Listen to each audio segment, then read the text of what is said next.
Podcast is intended for mature audiences. The views and opinions expressed are those of the panelists and do not reflect in any way those of the podcast partners, sponsors, or affiliates. Enjoy. Boxingwords.com. When I say I promise you, I'm gonna knock out the Gypsy King as well. Dazn Productions. How am I gonna let this little skinny spaghetti hit my baby? Boxingwords.com. Yeah, numbers don't lie, and I'm that guy. And I'm the dog with the bitch. When I stepped on the scene, I said I wanted this road. I said I wanted that road. Boxingwords.com. You know, so I'm still on the mission. I'm gonna chase his ass all the way up there. I told him it's an easy fight to make. Some of them like it, some of them don't. Boxingwords.com.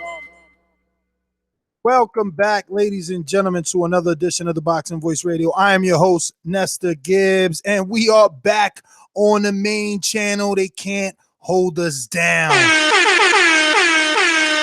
We'll get into all the details later, but yo, would you believe it was the same company? I mean, twice in 1 year. What the fuck? With both accidental flags. Yeah, right. Yeah, right. Trying to stop the movement. But we got a lot to talk about. Obviously, Canelo Alvarez made his Dazn debut, and he was victorious as he battered UK's Rocky Fielding and made easy work by knocking him out in the third round, treating him like you should when he's a UK fighter. I mean, Canelo is like really gonna start getting in trouble for, like, you know, abusing these UK fighters, and he's always doing it to the body. But we'll give you more details. On the undercard, Tevin Farmer picks up a win, Sadam Ali picks up a win, Ryan Garcia picks up a win, and Katy Taylor all get victories. We'll give you those exact details coming up here pretty soon. Also, the other Mexican in Canelo fashion with the little shh cat, you know, the little shh picture, you know, like putting your finger to your lips and saying, hey, slow down. Don't talk so much. I do no talking. I do all work. And I'm talking another than Gilberto Ramirez. I mean, he, you know, that was a Canelo pick last year, and he's following in Canelo footsteps, but he doesn't have the Canelo fanfare. Bob Arum definitely being an intelligent promoter and continues to put him the day before Canelo to keep this Mexican, Gilberto Ramirez, in the mind of most Mexicans. We'll discuss that and his win over Jesse Hart in a little bit. We will also talk New Zealand's Joseph Parker getting a stoppage, much like our very own Mike Gross predicted, and Daniel Alvarez.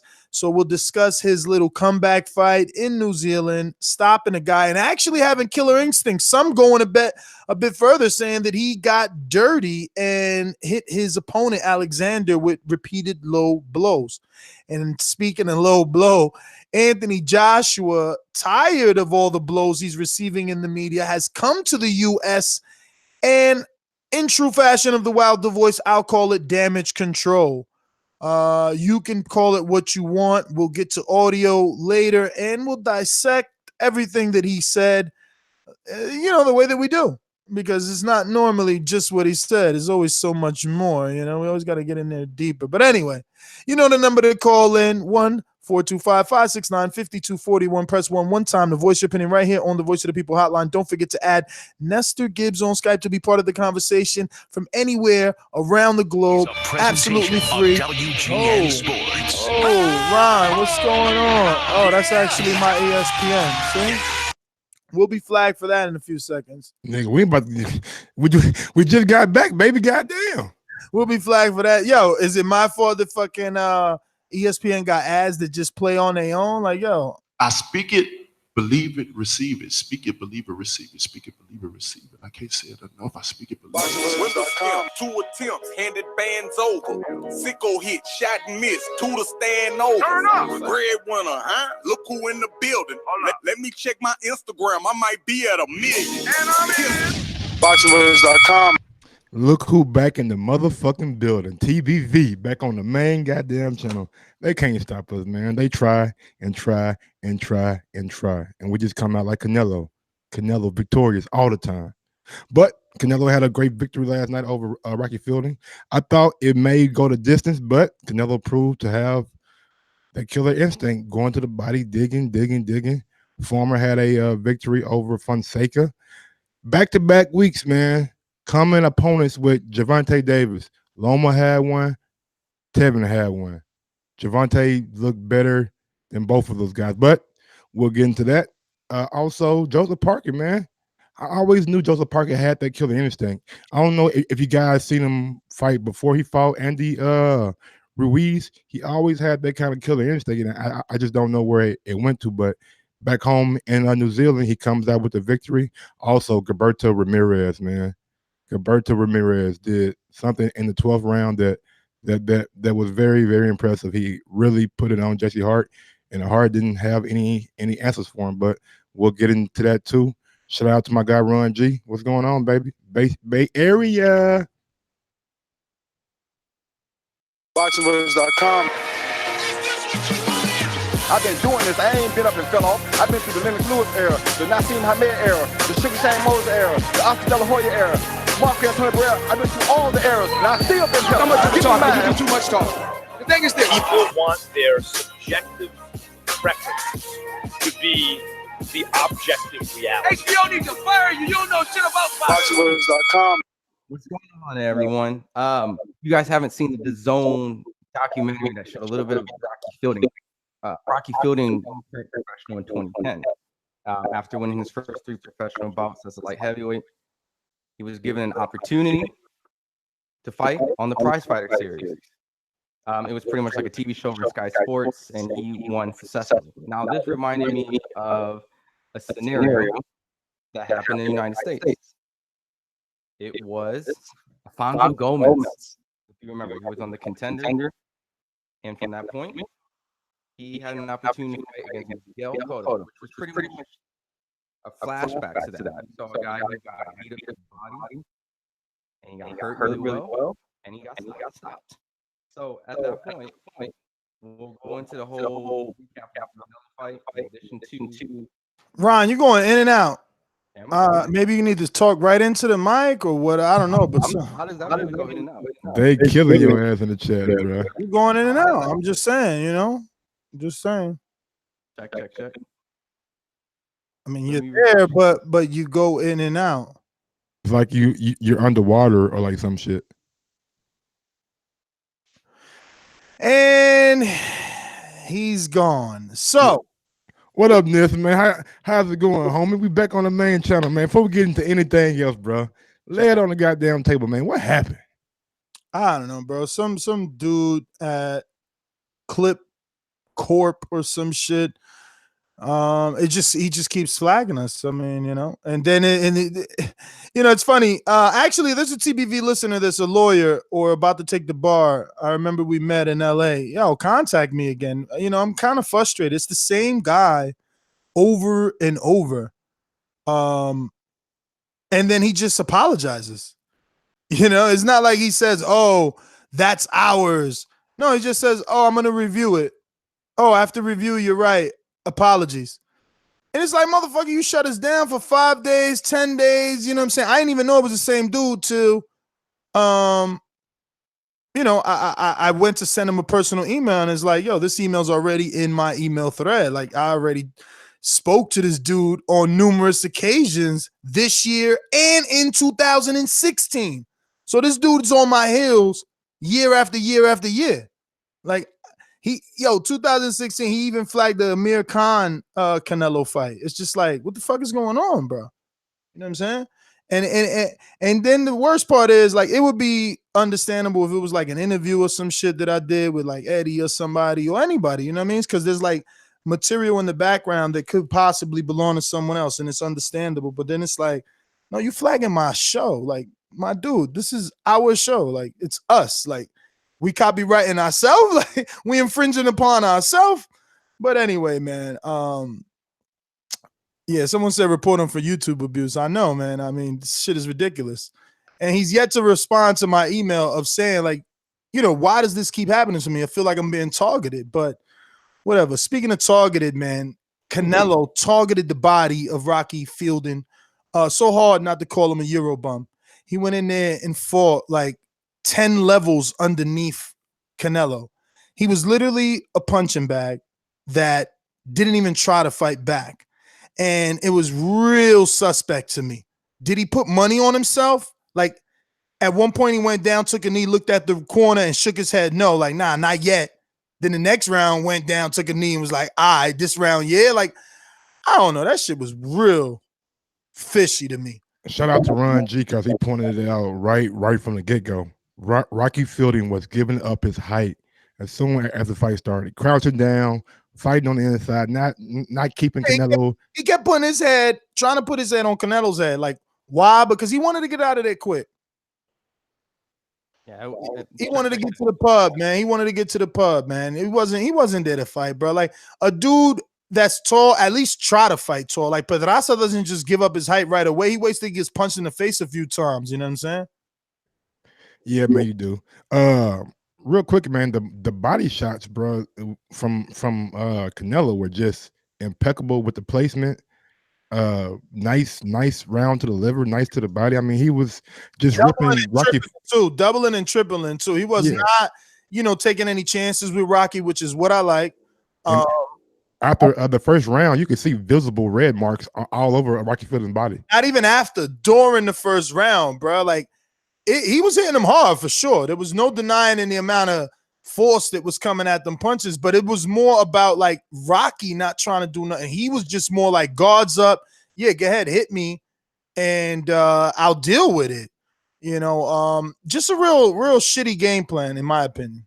Yeah, I don't know what the game plan was, but that game plan wasn't it. He was just giving up his height way too much. Like he wasn't even trying like to fucking work off his jab. He high guard, come in with his head down, and just try to fight on the inside with Canelo and go. And I think it was in the third round, he was like just backing himself up to the ropes, and I could tell like it was about to be over because the movement had slowed down considerably. And the way Canelo were landing those body shots, it was just a matter of time. Walk him down without doing nothing. Canelo was barely jabbing. He was throwing more like a pawing jab, just a rangefinder, like making sure Rocky was dead and then letting loose. I mean, look, man, Rocky, what can we expect? He burst on the scene. He's known for winning prize fighter. That's just only 3-round fights. You know what I mean? So it's like overachiever. He made it here, he got to Madison Square. He fought for the title. He lost it. He defended it. Never got to defend it, rather. No, he didn't get defended now. I mean, there you go. Now you in this bitch. This is no different, and just turn up a bit. You sound a bit low too. This is no different than this is Canelo at his best. You know what I mean? And no knock to Canelo. Because we can't expect him to fight Triple G back to back and then fight Jacobs. You know what I mean? This is a good kind of whatever you want to call it, tune up. Very expensive tune up, right? Didn't he make like 15 million for this? Yeah, so I'm like, who? Canelo? Yeah. Nah, he probably made 33. You probably made a good amount. Yeah, I think he like the way his contract structured. No. Remember, his contract don't start till after this fight. Okay, yeah. So yeah, you're right about 15. This is the 11th. The 11th was a freebie. I remember. I think it's like a 15 million, but whatever. It doesn't matter. The point is that he gets a very expensive tune-up. It looks like it's gonna be Jacobs. We could just move along. It looks like it's gonna be Jacobs. Do we call Canelo a 3-division world champion now? I mean, I won't. I mean, I know what the regular is, but then again, people will say, well, you called Daniel Jacobs champion. Yeah. But before we get into it any deeper, let me just play the audio of Canelo. You have said you don't care if Gennady Golovkin signs over with DAZN.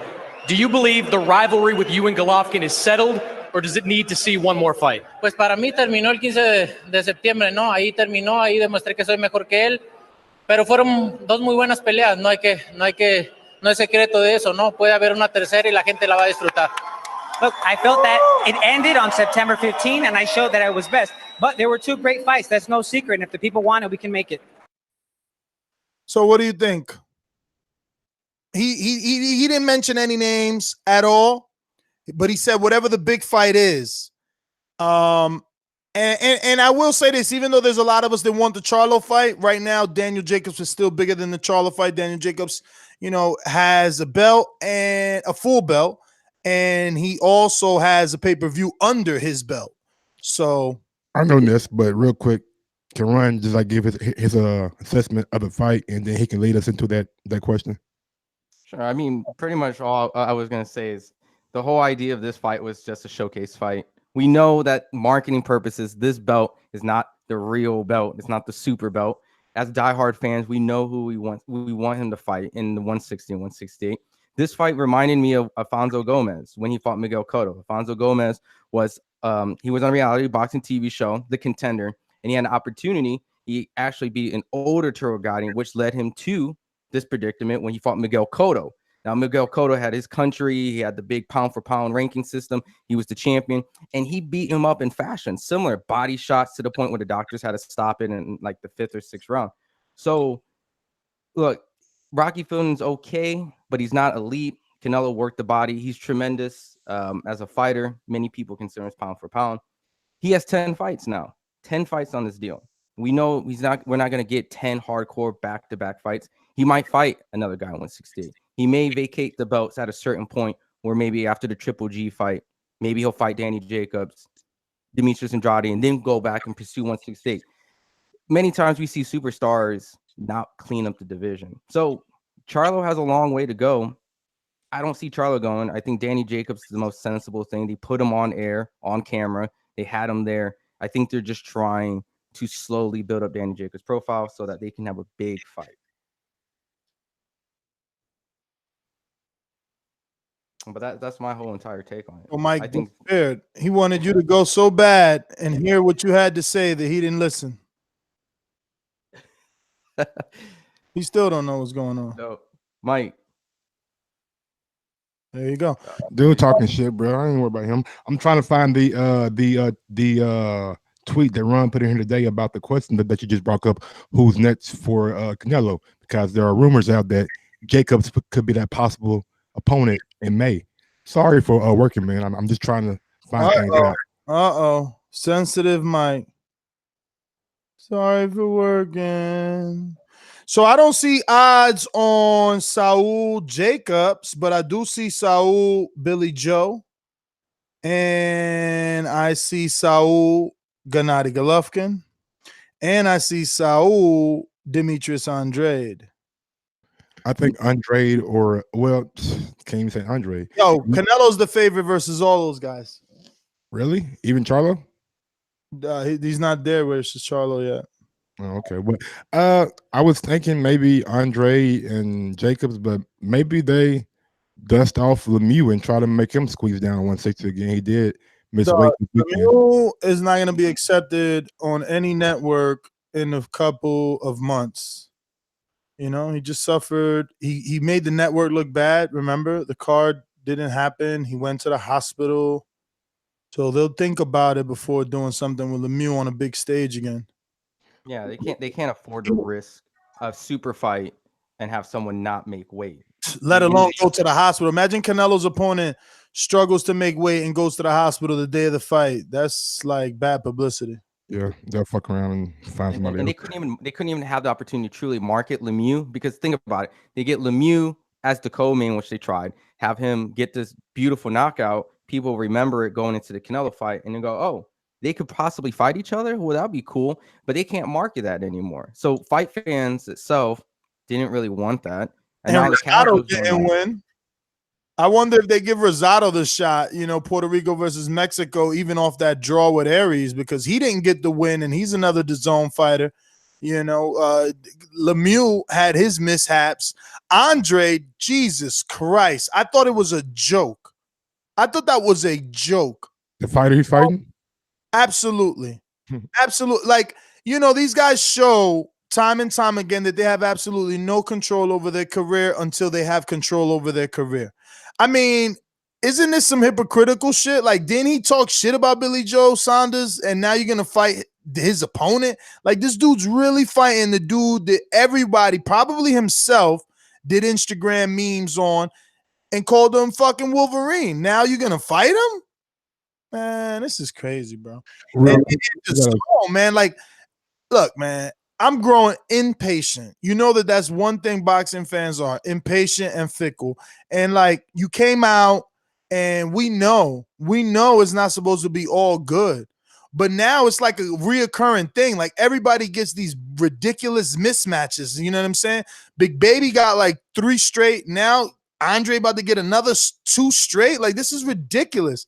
The last dude he fought, we never heard of. Now this dude, we don't know. It's not okay that we only know him for losing to Billy Joe Saunders. To be fair, that last fight he had was for a vacant title. There is no to be fair. There is what could it be done? He was going to win the title. This dude Akavov deserves no shot. What you mean? What could be done? No. I'm talking about the last. That's the Wolverine guy. That's the Wolverine dude. Yeah, that's fucking Wolverine. Oh yeah, he should be fighting How fucking. the fuck he get a title shot? Like people ain't out there that deserve shots, bro. At 160.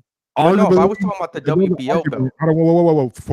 Before we go any further, I watched that fight with him and Billy Joe Saunders, Wolverine. Billy Joe was not focused, was not in any kind of shape. It looked like, and he said it after the fight that he fought like shit. Now, there was an argument, and I thought there was an argument that fight could have been a draw. So maybe you don't give a fuck because Billy Joe fought to the level of his opposition because he couldn't get up for fucking Wolverine. Nobody gives a fuck about that fight, and it's unfair.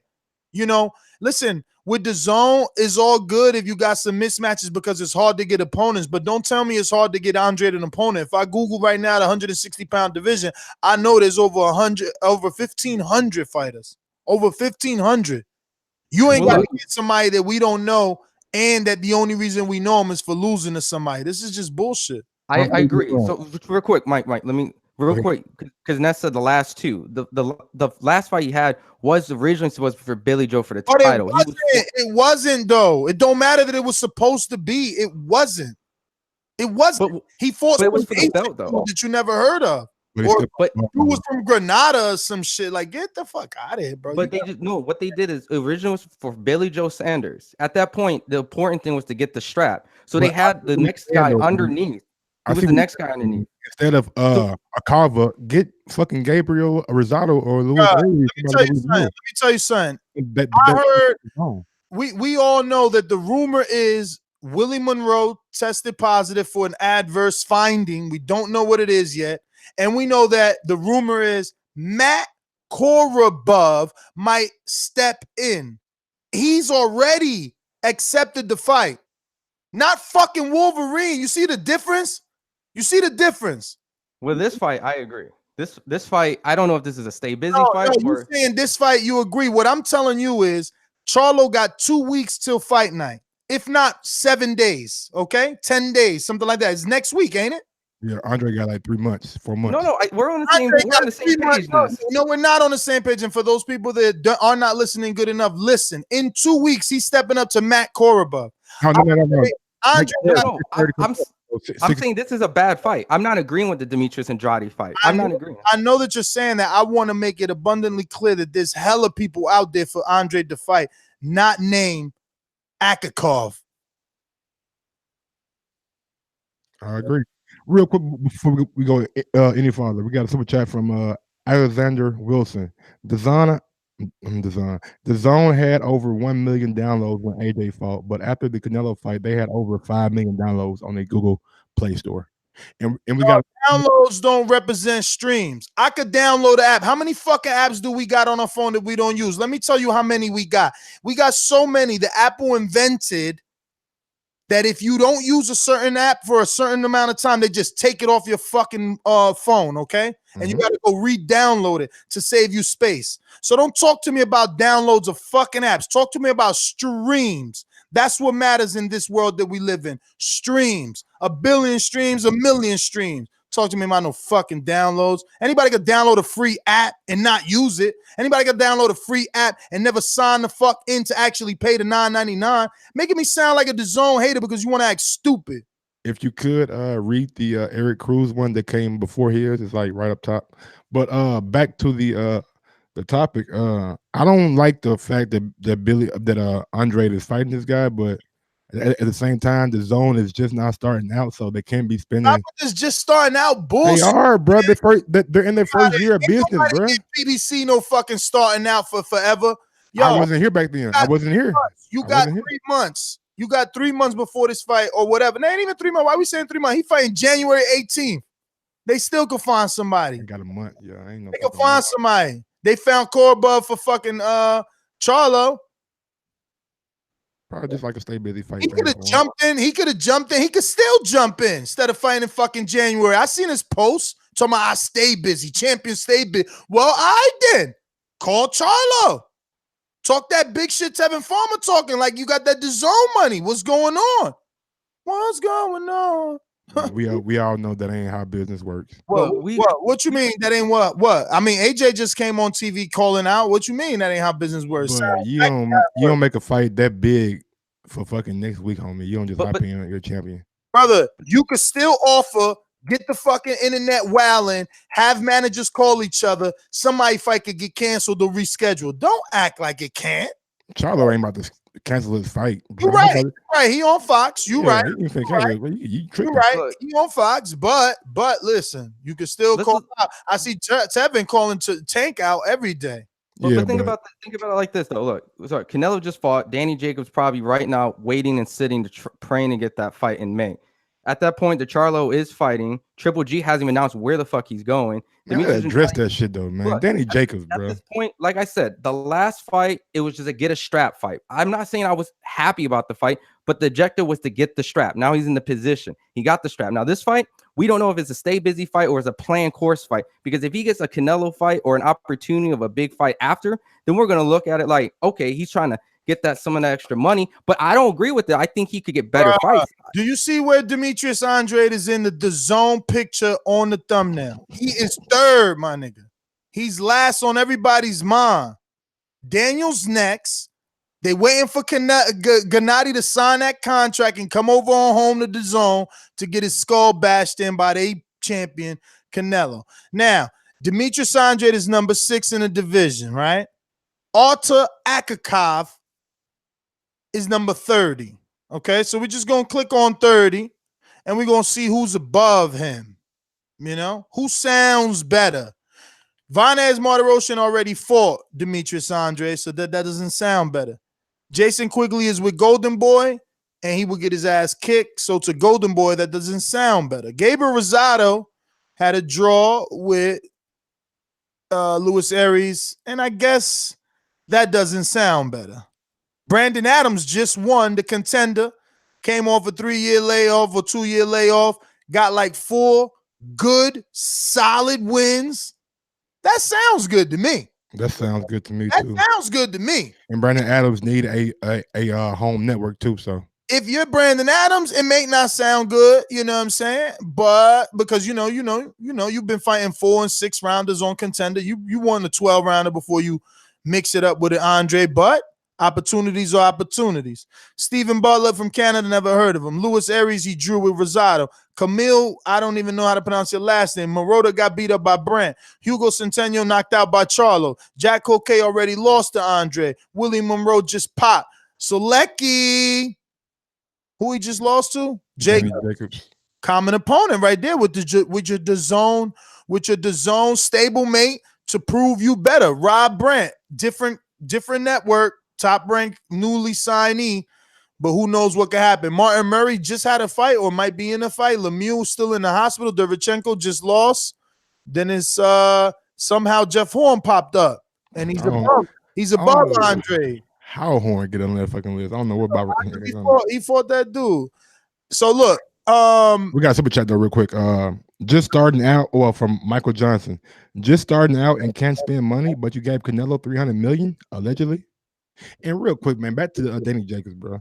Lean too. He got knocked out to Hugo Centeno, but I mean that's still better. Like if you picking up dudes that lost, Akavov don't bring no name value. Aleem had TV fights at least. I just don't know, man. All I was gonna say is Andre, this is such a sidestep in a division where Canelo's fucking, doing all these big things and bringing also awareness to the division. This is what you're going to be doing. When people think of the other middleweights, that's what we're going to think about. You fighting Wolverine? It's ridiculous. To be fair, though, because the whole Rocky Fielding thing was a marketing thing, too. Just to keep it real, because Canelo didn't jump on and do the next big thing that we wanted. He went against Rocky Fielding. Going in and out again. Wait a minute. But he didn't do – maybe he needs to just talk directly into the mic. But he didn't do – the next big thing that we wanted, rightfully so. I've never been an advocate of tough, because there's no longevity in that. If he fights twice a year and he fought Gennady, and now it's time for Rocky, then he'll get one more, which is Jacobson in Cinco de Mayo. Maybe if Golovkin signs, because Golovkin's old, they do the third one in September, but maybe not. Maybe he gets another one to get ready for Cinco de Mayo in the next year of 2020. I mean, I don't think that he or any fighter should be tough. Wilder put himself in that situation because he drew. So it's Luis Ortiz, Tyson Fury, or as we'll get to later in the show, possibly AJ, right? So he's in tough. But that shouldn't be the case for any fighter. You don't want that for your fighter. You want some shelf life for him. All I wanted to say is Danny Jacobs ran up on Charlo with a lot of hostility, but got in the ring with Canelo very, very respectful. You know, if you want to make a fight, sometimes you gotta create a little buzz, and always being respectful when you get in the ring is not maybe the way to go. But hats off to him. Maybe he gets the fight in that's May. his lane, man. That's his lane. I learned that from the boxing bully Barack, man. Like, we can't. I mean, we could want for you know, we could want what we want from these fighters, but like, that's still not their mannerisms what we want. So like, but he ran up on Charlo though, like it was his. Did he? I mean, that's what like people say. Around my hood, that ain't called running up. Me too, but around my hood, turning to the side and looking like, oh, there he go. What's up? What was that? Nah, that ain't running up. You know, like what's popping, homie? You know, running up is Big Baby AJ. That was yeah, I agree with that. But the internet had a narrative that even that was a little bit like, yo, shit just stopped, because it was like boom, boom, boom, boom. They got each other face and it just stopped. Like I said, AJ never dropped his belts, and Big Baby never even shoved him. Like, man, shove that nigga out your face. He all in your face, smelling that hot tea breath and shit. Get out of here. But he ain't do that. So that's what I'm saying. Look, we can want what we want. But I tell you one thing, they listening. The more we want and say what we want on this show, the more they doing, aren't they? Absolutely. I lost a friend over wanting something, but I see that Coogan went and motherfucking asked AJ about that 50 million. The same way I motherfucking told him to ask him to, the same way I dug in his ass and say, why you ain't asking him that way? You know what I'm saying? But I lost a friend over that. Do you remember the clip that I sent you of him interviewing Eddie Hearn? We're going to get to it. I ain't even listened to the Eddie, but I know he asked the same. Listen. Yeah, he was asking tough questions, bro. He was asking real questions. So. My video of me and Coogan talking is on Patreon. And on Patreon, I tell him, bruh, you the only one with Eddie, and you don't ask him XYZ. You the only one with AJ, and you don't ask him XYZ. That's why I'm on you. You know what I'm saying? But dudes is in their feelings and emotions. You know what I'm saying? That's their problem.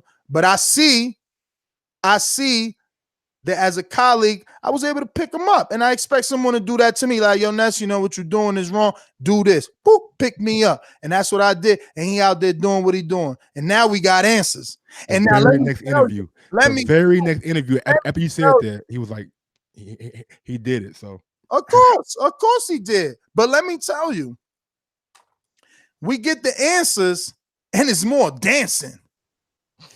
This motherfucker is like, what's that tap dancer's name from out here in America? Hold on, man. Hold on. Ness, listen, bro. We're gonna get to it, but we got Tevin, we got Ryan Garcia, we got Katy Taylor. Bro. I know you feel it. I just don't understand it anymore. I'm so frustrated. I'm tired. I'm drained to this. Like, how don't they see it? Like, the words are there. Like, a guy like Rafi, I don't want to hear a guy like Rafi looking for loopholes in this. If AJ didn't say words that have more synonyms to, you know, I'm the A side, give me a bigger split. You know, he even used his hands. Like, yo, we go get to it, I see you. Yo, he always kept his hand higher than the Wilder hand. He like, well, if he gonna raise, I gotta be over here. And it's like, bruh, man, knock it off. But then you in other posts talking about it's not about money. I got money. I'm already rich. It's like, which one is it, man? I don't know, man. Look, bro, it won't take long at all. Tevin Farmer had a impressive a decision. Oh, I wouldn't say impressive. I wouldn't even say impressive, bro. I wouldn't call it impressive. Wasn't you and Daniel talking about some wishing on the star he was gonna get a knockout, or was it I told Javi, I said, Javi, do not bet on his knockout because he has 33 fights and only 6 knockouts. He was like, oh man, well, you're right about that, then, yeah. But I don't know what. A lot of that hype came from his last approach. You know, when he fought, he was aggressive and he got his opponent out. But and when I tell Javi, he fought a Eddie Hearn UK fighter who normally they come over here and they get knocked the fuck out. Don't be afraid to say it, man. Oh fuck, yo, it's like one handful of UK fighters is good. Yeah. Boatsy Yard, Anthony Joshua, those kind of people. Nah, we can't put Boatsy or Yard because they ain't. You tripping? They're not tripping. We ain't gonna get into it. But were y'all impressed by Tevin Farmer's performance last night? AJ, who else? See, you don't know. Callum Smith, debatable. And we only gonna talk about like active because George Groves ain't active no more. We don't know if he coming back. James DeGale, proven. Man, knock it off, bro. He's proven. He's proven, bro. That era is over with. Stop it. You still talking that James DeGale? Oh yes, good one. Ayo, he said white. Oh, yeah. What was that? We got 4 now, right? Start over. Tyson, AJ White, Callum. We need one more to see if y'all get a top 5. I see Yard. I mean, you got 2 right there. No, Ryan Burnett. Ryan Burnett just got beat. That's pretty much Kelly. I put him before any of those guys. You can't put Josh Kelly in there neither. He gonna pull out fight of the night of the fight. Oh, Josh motherfucking Taylor. There we go. Top 5. No. Before that, you have to get the champion. So if depending how Josh Taylor is a champion. No. Jonathan is right. Billy Joe. Billy Joe. Then you. But he's not a champion anymore. Then you could. Yeah, but we ain't saying champions. We said good fighters, bro. They got to be good fighters. And Josh Taylor's not a good fighter. They're fighting in the WBSS 140. I don't know if he's proven yet. We still waiting. He'd be posted with like 16 fights. So in the world you live in, you only need 1 fight to be proven. Through 16 fights, he'd be posted with O'Hara Davis and somebody else. They're pretty good. But Mike, you're confused. What belt does Josh Taylor have? He has the WBC Diamond. You have to call a regional belt. Stop it, Mike. My fault, bro. Don't confuse I thought he had like a belt. But what I was gonna say is casual fucking Mike shit. Josh Taylor, that fucking WBC that WBC belt look good around anybody waist. And I have my fucking mind fucked up. Not a fake WBC belt. I see now. Shout out to the WBC. Oh my god! Look, either or. Tevin Farmer himself has fought a common opponent, Gervonta Tank Davis. And I'm just going to say, and I'm going to be honest, I think Gervonta Tank Davis looked better against the opponent Lomachenko fought Pedraza, and I thought he looked better against Francisco, even when he was messing around. Let's get into that, man. I think is Gervonta better than Tevin and Loma? Loma is a style. His styles, I think, are what different. makes you say that? Because he looked better with common opponents? I mean, Pedraza touched Loma. Did you see Loma's face? Gervonta looked like he fucking went for a fucking brisk jog against Pedraza and put it on his ass. I'm just saying, baby.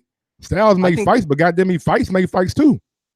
I hear you. I just don't know if that means just because fighter A beat fighter B makes him better than C. I'm assessing just based off how he looked in the fights, not the fact of, because we already know Lomachenko's style isn't obviously Gervonta Tank's style, you know. But at that point, I think Lomachenko looked better at the common opponent than Tevin Farmer did against his. I thought Tevin Farmer was actually getting hit a lot more than he probably should have in a fight like that. In the Fonseca fight? Yeah. Man, yeah, he was messing around too, though. Talking about Gervonta. But here's the thing, though. After the Tevin Farmer fight, and I'm not accusing, I'm not pointing on stuff, but he showed a huge disinterest of fighting Gervonta Tank Davis after. He was pretty much saying, I'm the A side kind of stuff, the zone. You know, I don't want to talk about Gervonta. I heard him. You talking about he got to get his money up, and I'm the A side now. Like, I could talk like that. He got to get his weight up. He got to get it. I'm like, whoa. I don't know what they gave him. Get that boy. Hey man, go to your IG right quick and look at your followers and look at Javante followers and look at who Javante is associated with to compare to you. Not throwing any shade. I'm just throwing out facts, baby. Drake is a big proponent of Javante Davis. I don't even got nothing to do with it. I'm just saying.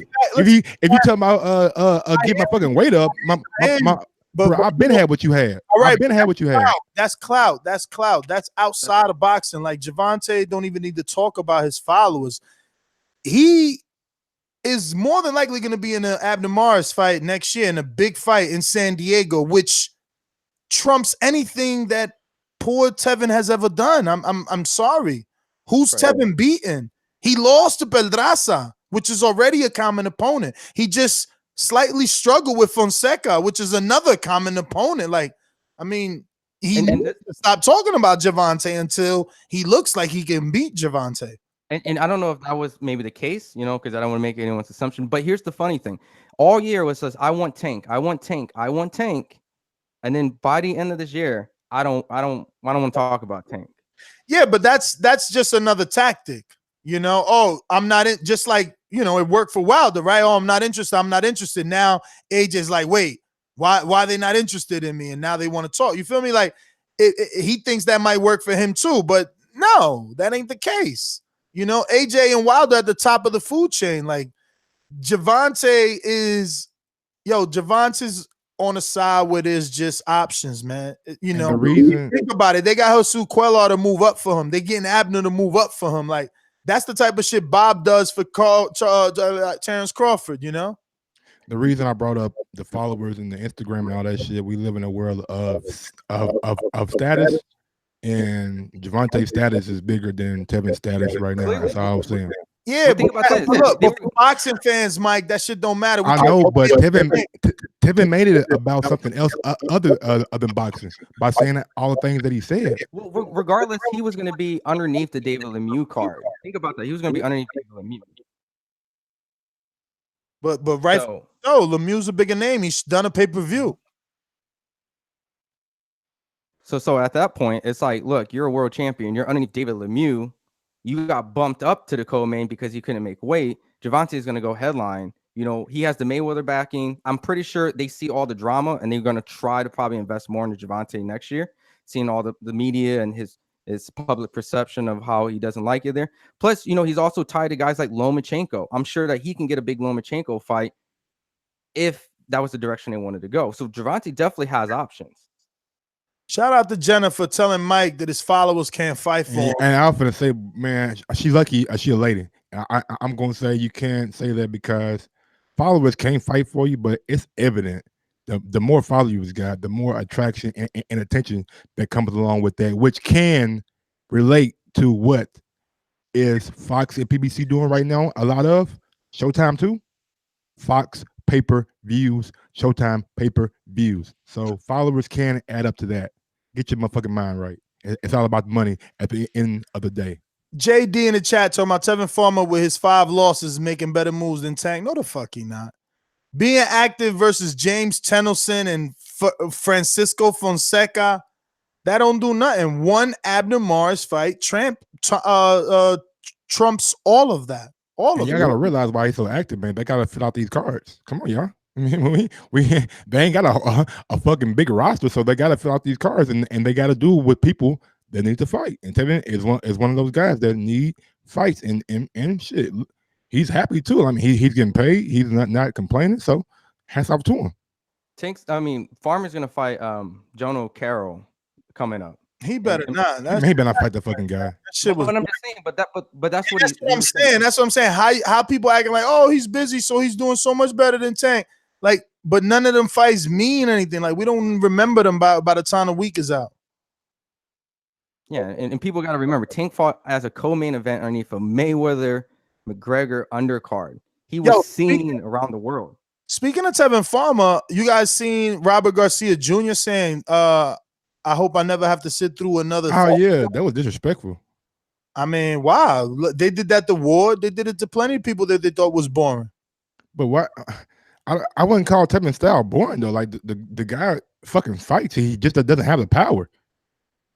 I mean, he sits there and he exchanges sometimes, and he has good movement. I mean, Who thinks Tevin? If you think Tevin's boring, then I don't think you like boxing. You like brawling. Hey Ron, do they have a guy in Tevin's weight class in that Robert Garcia Boxing Academy? What's that? 130? Yeah. Who? I know there's Francisco Vargas in that weight class. Miguel Roman is in that weight class. Alberto Machado's in that weight class. Lee Shelby's in that weight class. Miguel Burchell is in that weight class. Nobody on the zone though, huh? Masato or whatever. Yeah, Daniel. Devin Roman, okay. He a champion, right? Too, right? Yeah. Well, I don't know what version of the WBA he got. Let's move on to Sadam Ali. Did y'all see him fight Mauricio Herrera? Oh my goodness, that was not. It was boy. It was. I was watching and then I got halfway through. I was just like, man, this is not something that the Mauricio Herrera and Sadam Ali fight. I watched it. That one I watched it. That was the last one I watched. Yeah, it wasn't that entertaining to me. It went. Sadam couldn't really connect, man. I mean, look, Herrera's always been a tough fight, man. He was always a tough fight. It went exactly how I thought it would. Sadam by decision. But he didn't look good in the fight. Like, he couldn't put together a clean combination. Herrera's just that type of guy. I don't even know how to assess that. Sadam Ali versus Brandon Rios. Arturo Shadi says in the chat. Oh, no, I'm sorry, it's not Arturo Shadi. OZ Luna. Hey man, that's 2 DAZN fighters, so maybe it can happen. I like that. Make that happen because Brandon makes fights fun. Yeah, and if you're Ali, you want that fight because Brandon isn't like on top of his game. But if you're Brandon, you want that fight because you've seen Jesse knock out Sadam, and that's his game, cutting people down. And listen, he did a good job of catching up to Danny Garcia. Just so happened Danny Garcia has decent power to slowed Brandon down and eventually stopped him. Can Ali do that? Really quick from the super chat, we got Michael Johnson says, just starting out and can't. Oh, you said that already. Excuse me. Right? Yes, you did. Yeah, I definitely said that. Sadam Ali, man, I just want to see where is he going to stay at 147 or is he going to try to move up and down? Definitely. He's not going bro. You're bugging, bro. He only went up for the opportunity. Come on. Dude, I mean, should have vacated the belt. I don't know why he fought that shit. He should have vacated the belt. Like, I mean, I think a good fight would be him and Kell Brook. If Kell Brook can't get the American fight. No. Small. What? He too small. Too small for Kell Brook? Hell yeah. Wow. Okay. Bruh, did you not see what Vargas did to him? What you trying to do?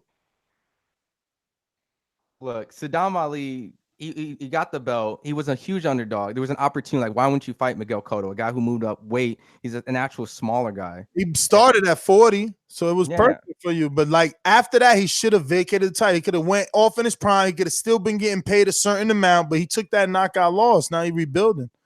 And we don't really know who he got. Ali Eddie Gomez. That's right. That's a good fight. Eddie Gomez is a short fighter. That's a good fight for Ali. But Eddie Gomez punches hard enough that he might sleep Ali. I'm sure they know each other because one's from the BX, the other one's from Brooklyn. Pretty sure they've already gotten some spars in. But yeah, let's see. Katy Taylor, Ryan Garcia. Ryan Garcia fought Braulio Rodriguez, which was I mean, it was a fun fight, but it showed that Ryan still needs some guidance, and hopefully, Eddie Reynoso can do that. I won't overassess it. I'll just simply say that the union of Garcia and Reynoso still hasn't shown. Yeah, I guess at this point, we're going to really see what Ryan Garcia's ceiling is going to be like. I know he's extremely young, but after maybe a year or two in this training camp, if we don't see improvements or changes, that's when we start questioning what he can really do. So he did move his head a little bit more, but he still looked flat. And his opponent definitely didn't make him look great, too. His opponent was doing Mayor kind of tactics, moving around. And even though he got the knockout, you're still kind of questioning. So we need to give him some more time. It was an okay performance. I need to see more from Ryan Garcia. I'm not going to be overly critical of Ryan. I was impressed by his victory. No matter who he was fighting last night, the guy got in the ring. Ryan got rid of him like he was supposed to when you're that big of a favorite. So my hat's off to Ryan. He showed that he still has enough pop to get guys out of there. He came in, looked great, looked to be in tremendous shape. And guys, kid only, 19, 20 years old. So he got plenty of time to grow. He got plenty of time to be with Eddie Reynoso. So those guys can develop a bond and start building upon that. And Bernard Hopkins had some great words for him. That's right now. It's on our IG page if you want to go check it out. But just tell him next year we're going to step you up and you're going to have to rise to the occasion. I mean, what one thing that I always say and one thing that I always heard. Smart people learn from their mistakes, but wise people learn from the mistake of others. So listen to somebody like Bernard Hopkins can only help you down the line. Well, there's one thing Ryan Garcia stated, and he was talking about that weight itself was kind of hard for him. So he's already talking about possibly going to 135. Now, I don't know this is something he needs to do anytime soon, but 135 is getting full of killers. And Ryan Garcia himself still needs those tune-ups, those barometer fights to slowly move in. Ryan Garcia is very marketable. He definitely has everything to become a star, but now he needs to become the blue chip prospect that they see in him. So definitely needs to get more fights. Hopefully we see him active next year so he can get those improvements. He's very young, and one thing I did like, he showed patience, but there's other prospects that are moving a little bit better and a little bit faster, like Teofimo Lopez. If he goes in that weight class, I would definitely pick Teofimo Lopez over Ryan Garcia. You can't always judge one prospect success against another prospect's success early on. Everybody got their own lane. Everybody got their own thing. But if they like my guy Tunde always says, Anthony Yar's manager / trainer, everything is timing. Everything is timing. Go ahead, Ron. Sorry. He needs like 3 more years. Okay, well, shit. Give him 2-3 more years, then make the money off of him. I mean, he's marketable. Opinion, Mike. You can put him on. You can put him on Canelo undercard for the next 2 or 3 years and build him up like that. He already has the fucking demographic of women that most boxers don't have. You know what I'm saying? Maybe people did go out to support Ryan Garcia. A lot of reporters were saying that he had an overwhelming response from the crowd. And that's everywhere he goes, though. Every time he goes into any kind of arena, same fucking way. They flock to him, like flies on shit. They flock to him. I mean, they are making a lot of hoopla about it. You know what I mean? They're forcing it down our throat that he's popular, talking about his followers. You know, talking about things that, like, look at that sideline reporter telling us about a date that he had or a girlfriend that's now his ex that's an alleged actor, but they never said a name. Like, I can do that about Ron. Like, yeah, man, fucking Ron. He was dating that actor. Remember? Don't do it. Ron was not dating no actor. All right. I mean, hey, they never dropped the name, so why not? He just got tired of her and dumped her. All right. Well, hey, look here. No. They said his mom didn't like her, so they had to. Mom didn't approve. No, her mom didn't approve of him. I thought it was, but it thought it was vice versa. I mean, it don't matter. Exactly. The point is that there was no name. It don't have to be a name. I could say who, kiss and tell. My man, what the point I'm trying to make is that you don't know there's any truth. I could say that you dated a movie star or that you fucking dating a wrestler. It don't matter. Yeah, you know? It don't fucking matter if it was true or not. It's mad. What I was saying is nobody cares about the truth when the lie is more entertaining. And that is my point. They're shoving his alleged fame down our throats. What don't you get? It's like going in circles. They're not shoving it down our throat when it could be. Yeah, they when are. It could be fact, bro. He's an Abercrombie and Fitch model, bro. What the fuck are you guys talking about? You think he ain't touching? Bro, y'all tripping. No, you tripping. You tripping. You're here to watch a fight, but you got a sideline reporter telling you he's an Abercrombie Fitch model. What does that have to do with boxing? Bro, they're building his brand up. Okay. Okay, so boxing not a business. Boxing not a business. No, to build AJ's brand before he walks to the ring, they say how he's an Under Armour model or whatever fucking model. No, they don't. They don't do it for Canelo either. Bro, sometimes they do say AJ is unknown. Mike, but that's the thing. That's the whole forcing. Like, why do we need to know that? That's forcing. And because before you could to do what you're doing right now. That's why. Listen what I'm saying. You got a Canelo fight. You bring your friends over, casuals, and then go, oh, Ryan Garcia is an Abercrombie fish model. Oh, okay. They're pushing. That's their whole thing. Why now they got all these other fighters they watch, right? But they don't speak the same way about exactly. They didn't introduce Tevin Farmer with no fucking because he's not on the same level. What do you guys not get? Dog. He don't have the same popularity as a Ryan Garcia has. Oh man, no, there's a different type of investment. Let me point out something else they said about how remember they gave you Oscar and Bernard's perception of what Ryan can mean to the company. Remember that? So that's why they forcing this fake popularity. Nigga, I didn't know Ryan Garcia till Golden Boy. So you telling me 1 million of them followers he got and I don't know nobody? Meanwhile, I'm on the internet every fucking day. We ain't got a common follower. Get out of here, Mike. Fake ass popularity. A lot of these followers be kids and shit. They don't even, what you guys are fucking. You guys just don't fucking get it, bro. This kid is 19 years old. He grew up with the Instagram, so he had his IG when he was probably fucking 12 or 11 years old, and he's been doing what he's been doing. Mike stats. He had his IG when he was 11 or 12. You've been. He grew up in it, bro. You've been following that long? No, I haven't been following that long, but he grew up in the. Ryan Garcia, 12 years old. You need to check. Man. All right, man. Yeah, y'all tripping. Y'all old. Y'all old and just don't fucking get it. That kids, all kids nowadays. Older than me. I know, but and you should get it, Ron. That's my point. 10, 11-year-old daughter. She don't know no fucking Ryan Garcia.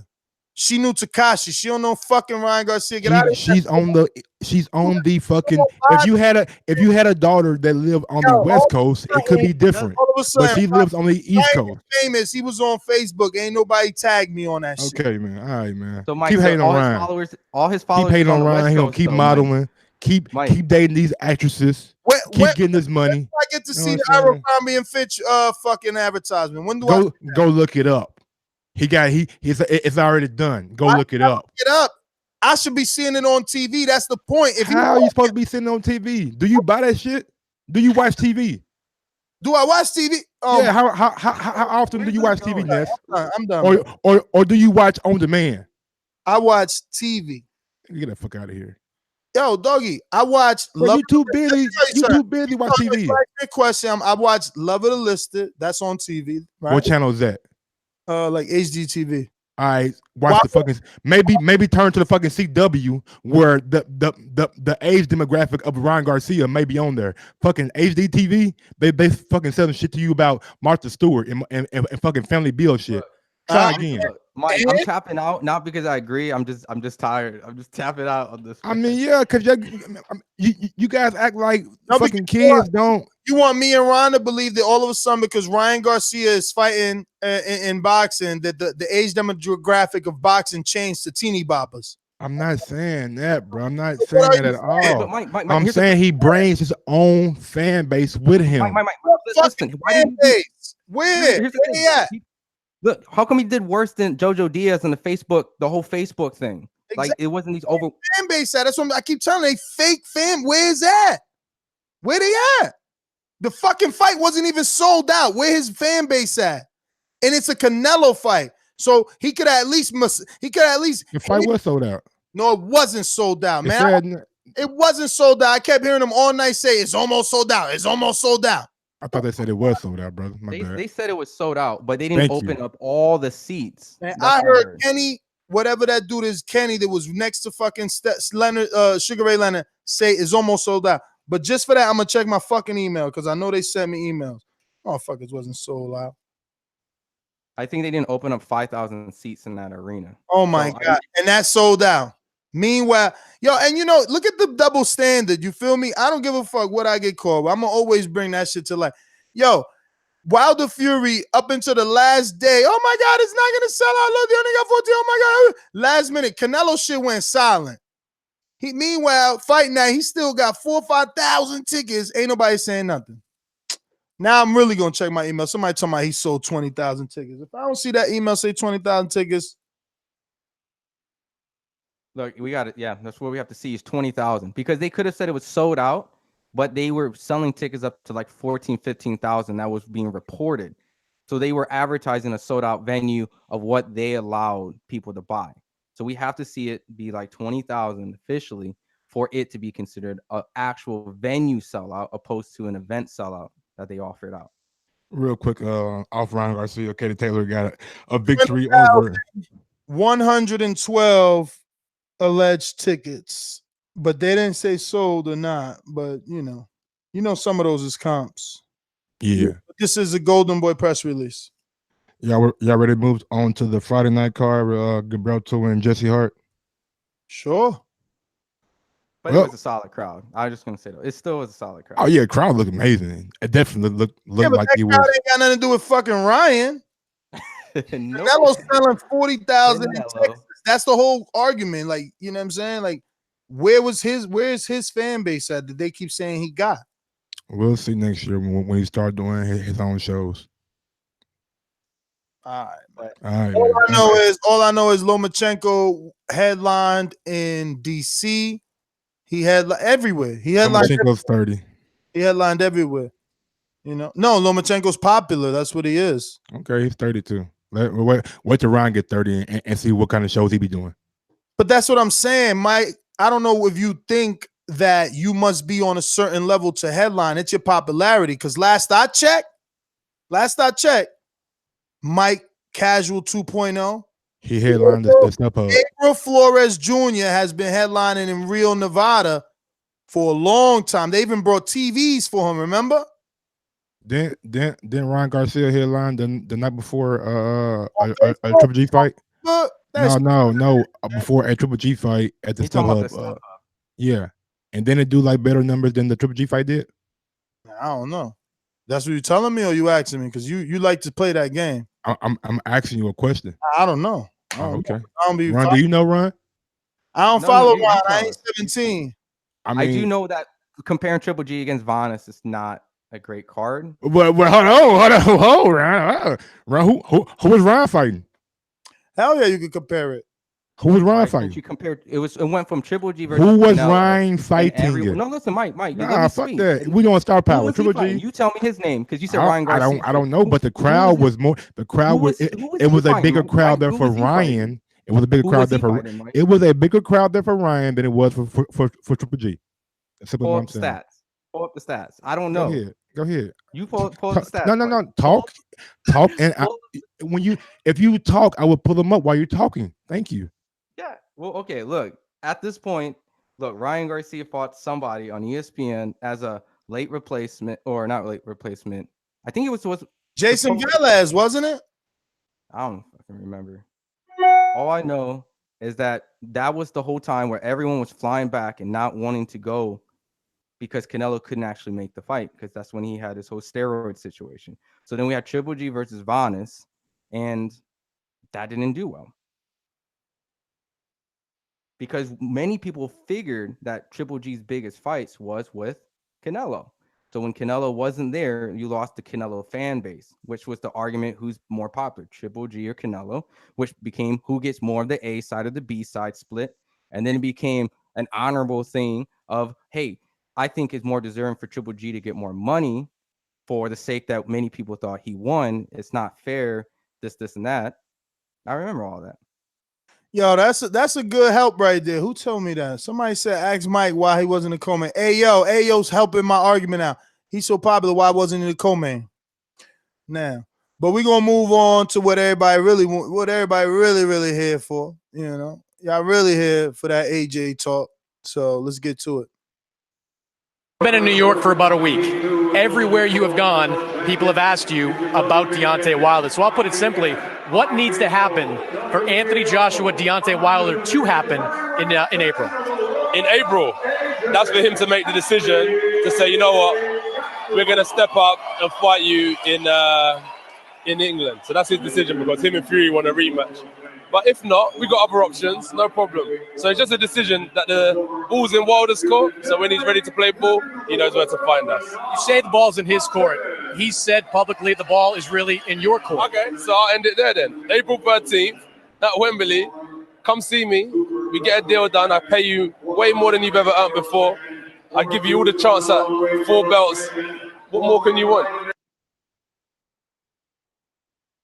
So there's some other audio that I'm gonna play. I think that should be played before we even get to anything because it's almost contradictory, right? You got cut in half though. It's like a minute 20 seconds.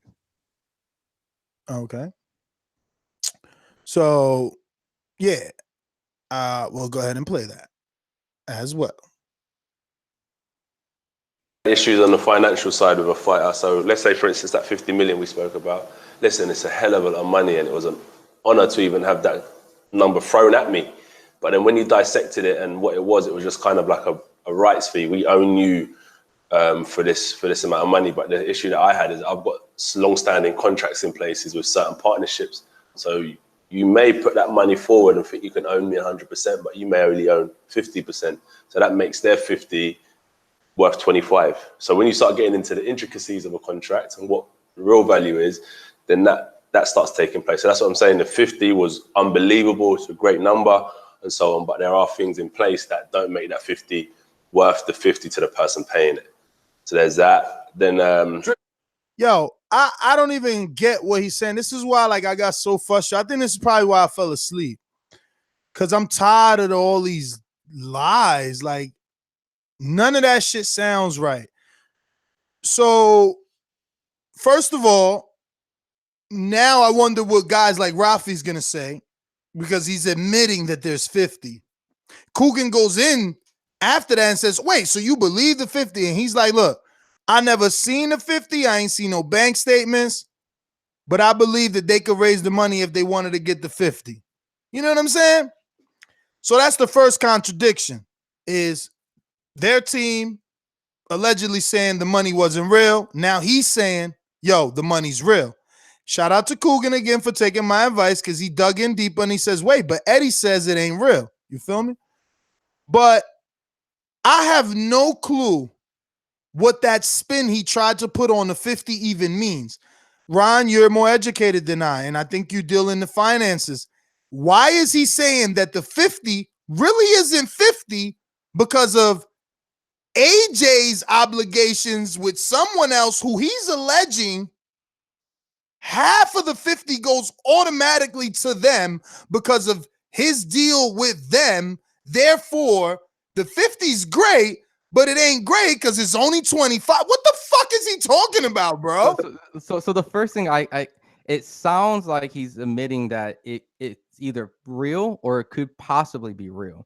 The next thing from that point is that this is all assumptions. But listen, it either sounded like they worked something or the negotiator talked about this and the 50 was broken up in a way where he didn't like it. Now, all we have to do is find out now if it was here's 50 for you, Joshua, and then the rest of the stuff is split up amongst we get a totally different deal so that your team can eat, because the 50 million, it sounded like he's saying it's going to be split up. I'm not getting really 50. It's a great deal, but if I was going to get 50, it should probably be 75 or 80 the way that it's going to be dispersed out.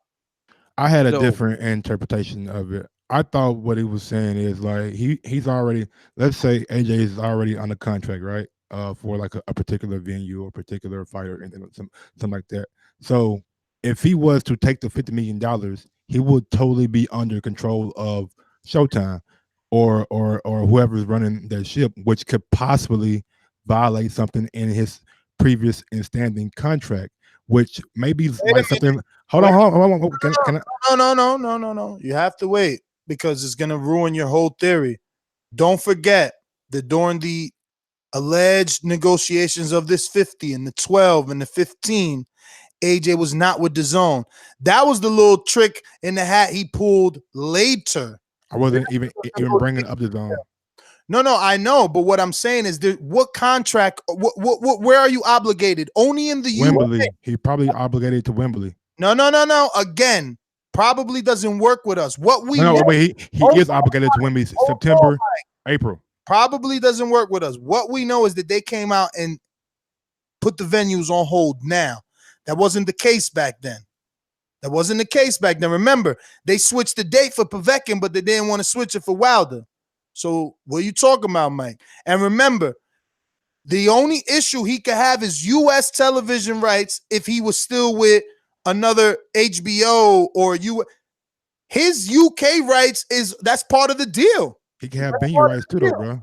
Venue rights too, bro. You got to think about the venue. And again, you are just talking hypothetical. No, I'm not, bro. He's under contract for September and April. The fight was in September for Wilder, right? And they couldn't get a deal done for whatever reason. So that $50 million could have been like, hey, man, you're fighting over in Las Vegas in April. I mean, in September or April. Maybe his next fights are contract. Wrong. But did they not push the date back? Or am I making this up? They might just, I don't know, because it's been so much. What came first, the 50 million or the venues? The two venue dates. That's what I'm saying. I believe that the venue dates came. 50 million came first because remember that Wilder's initial issue was there's no venue, there's no date. But Mike wants to keep believing that there was a fucking venue. 50 million was first. That was the whole thing. And it went on. Well, hold on, though. Hold on. We don't know the 50 million was first, man. You guys act like when we hear news, the fucking deal hasn't been working out for like over a month. That's going on. That's going on. Ron, you know that though, Ron. You deal in politics. You deal in finance. We hear some public timeline. What was discussed openly? Well, we can do hype, but we can say the 50 million there could have been discussed 2-3 years ago. You guys got it. You guys got it. But we're going off of what we know was released and then what came out after. The whole 2 venue things like that came after all that. That was when people started going, okay, the 50 million. Obviously, this is a problem because why wouldn't you take it? These reporters that keep asking about the 50 million deal, like Chris Mannix, they're keeping this timeline consistent. He could have been like, he could have obviously just dispersed that like removed that whole theory and said, no, Chris, this is what really happened. But he's acknowledging, hey, it was a great deal. It was all this stuff, but the way it was, I was going to have it split, or the way or whatever allegedly wasn't of my likings. But it sounded like he's clarifying that the 50 million was a possibility and then acknowledged it.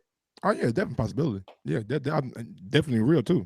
Definitely real. But can we finish the audio so we can just group everything together? If you don't mind, Mr. Gibbs, if you got something else to say, go ahead, right here, sir. Except the 50 million was there because when you talk to your promoter, me personally, I'm sure wasn't there. That's what I'm saying. The real, like looking at I haven't seen a bank statement or it wasn't in an escrow account, so I didn't see that, to be fair. But I'm sure that the people, America's a big place and there's a lot of wealthy people that would be interested in backing a fight like that. Do you know what I mean? So I'm not saying that the money couldn't be generated, but for the time it was needed for this fight that we were trying to plan, no, it weren't there in time. So, and that's what I say. So he believed that the money was real. So, but he also said that the money wasn't there in time. Like, you see, this is what I'm saying. How is the money not there in time when you just claimed that you never seen proof of funds, right?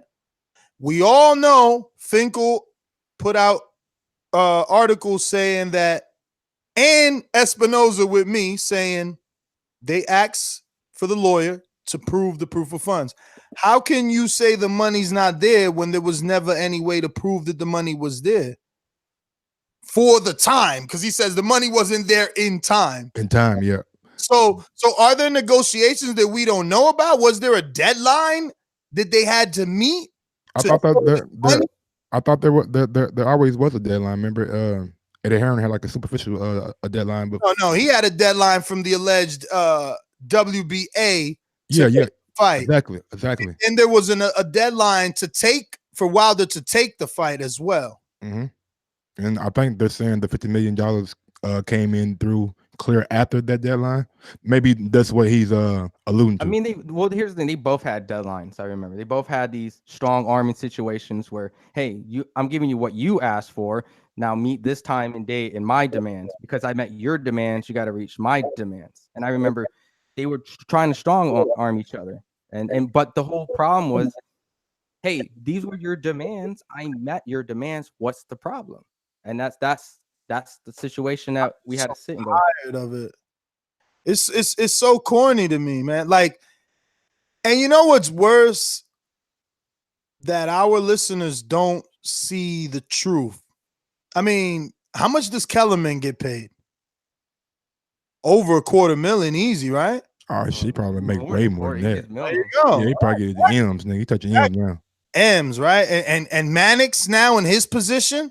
He probably get like 6 figures, nice 6 figures. Sports Illustrated, DAZN. And Keith Idek and who else was in that round table? Like the dozens and dozens of reporters, the same reporters that had Wilder's losing to Tyson Fury.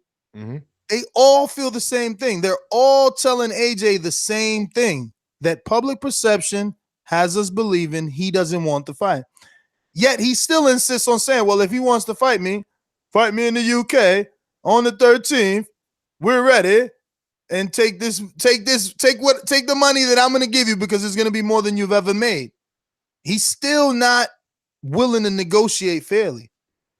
Like, it's still, it's my terms or no terms, and it's cool. That's cool. And one thing that I found fucking odd in an AJ interview, he was like, yeah, if it's not in Wembley, then it may have to do a little splash over here in the States. Like, he was making the like he was alluding to, like, it doesn't necessarily, his next fight doesn't necessarily have to be in England. And then Big Baby came out and said, shit changes all the time, man. I could be fighting AJ over here, that England thing could be ripped up, and like shit happens and changes all the time. I was just like, wow. So I don't know, man. It just seems odd that they're not willing to like budge off that date. I'm betting draw on Big Baby.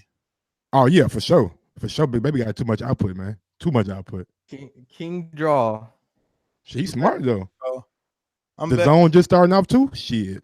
I have you know, I only lost $30 this month, this weekend. Real quick, all that on the heart bet too. Super chat from Michael Johnson. They asked for proof of funds and then reneged, and then they said they never asked for it. But yeah, I lost $30 on that heart, man. Heart brought that last round, baby. If you just came out in that 12th round and gave me something, we could have been balling. All of these guys were trying to get me to bet again because they wanted to make their little $30.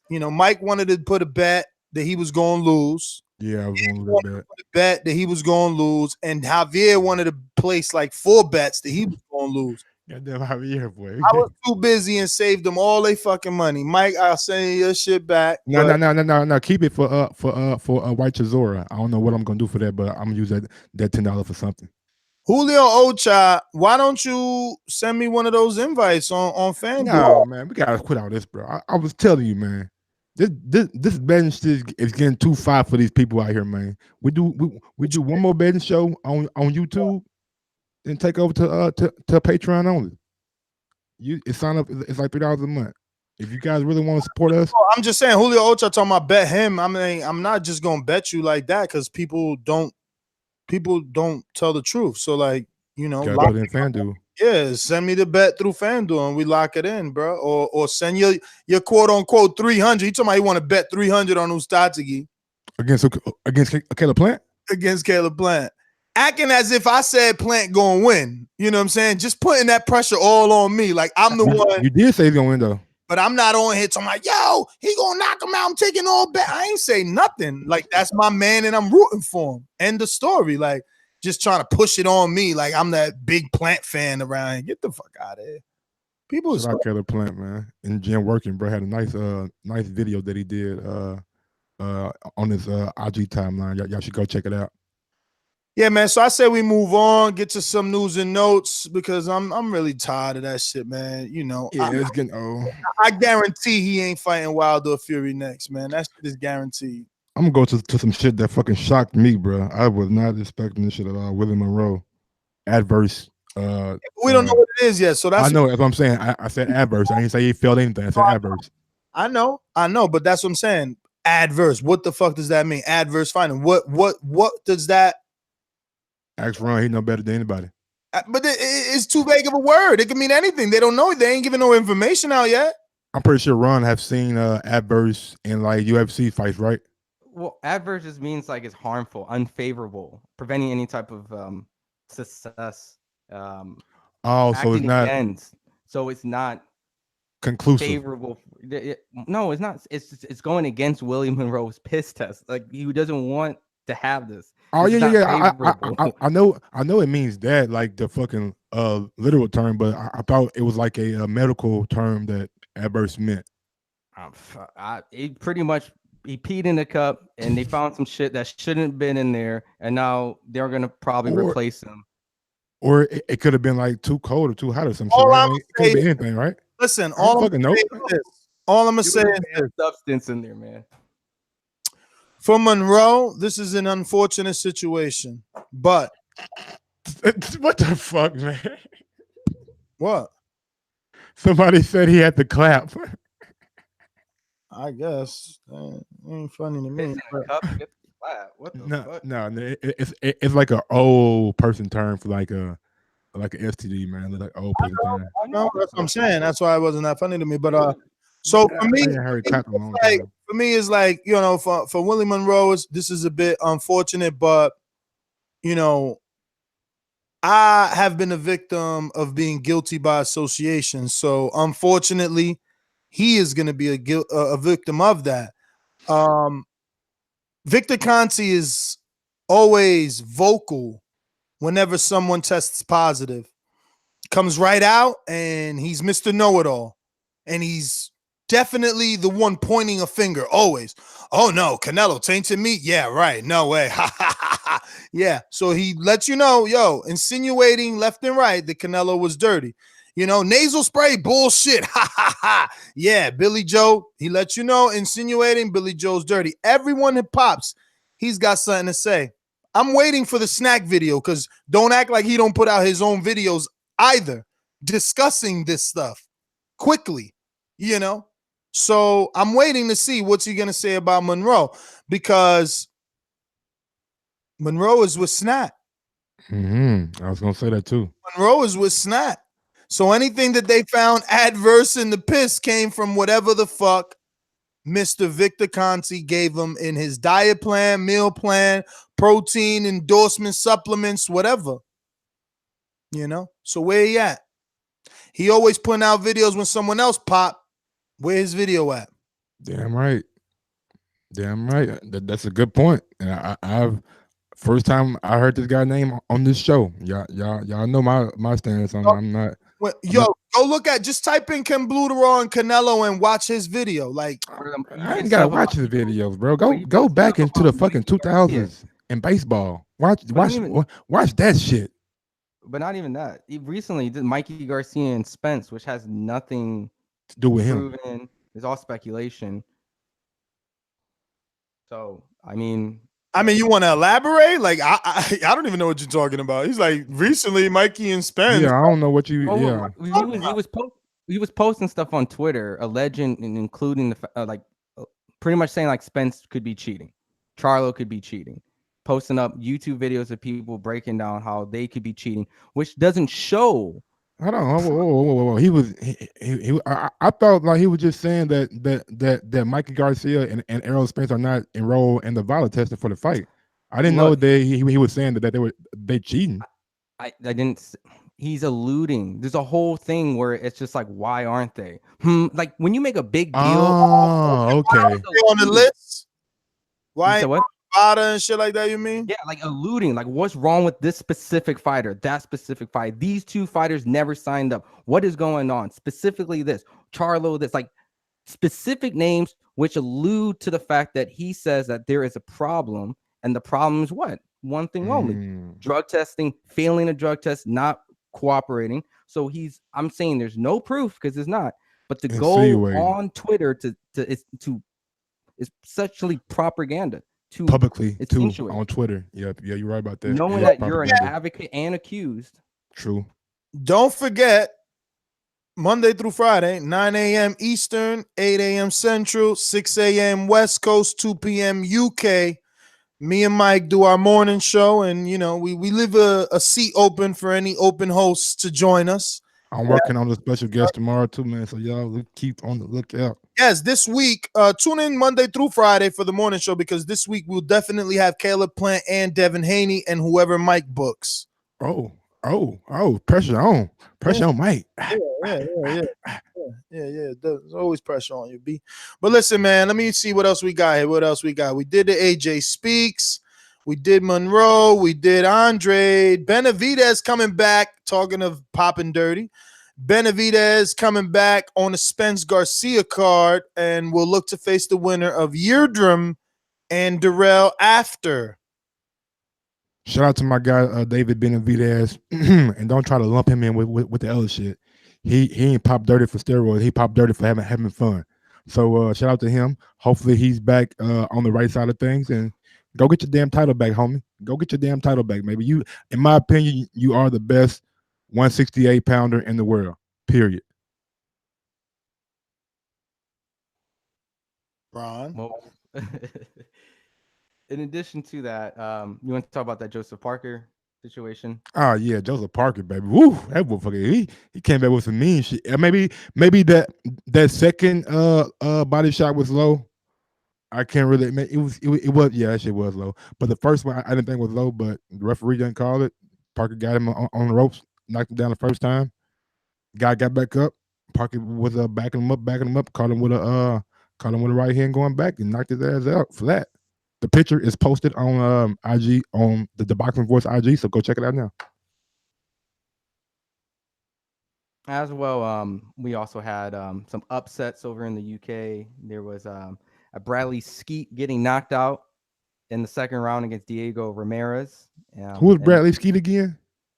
Bradley Skeet, he fights. It was originally supposed to be Skeet, motherfucker. Skeet on the Daniel Dubois undercard, but now they had that situation. So Bradley Skeet was the guy who beat Sam Egginton, I believe.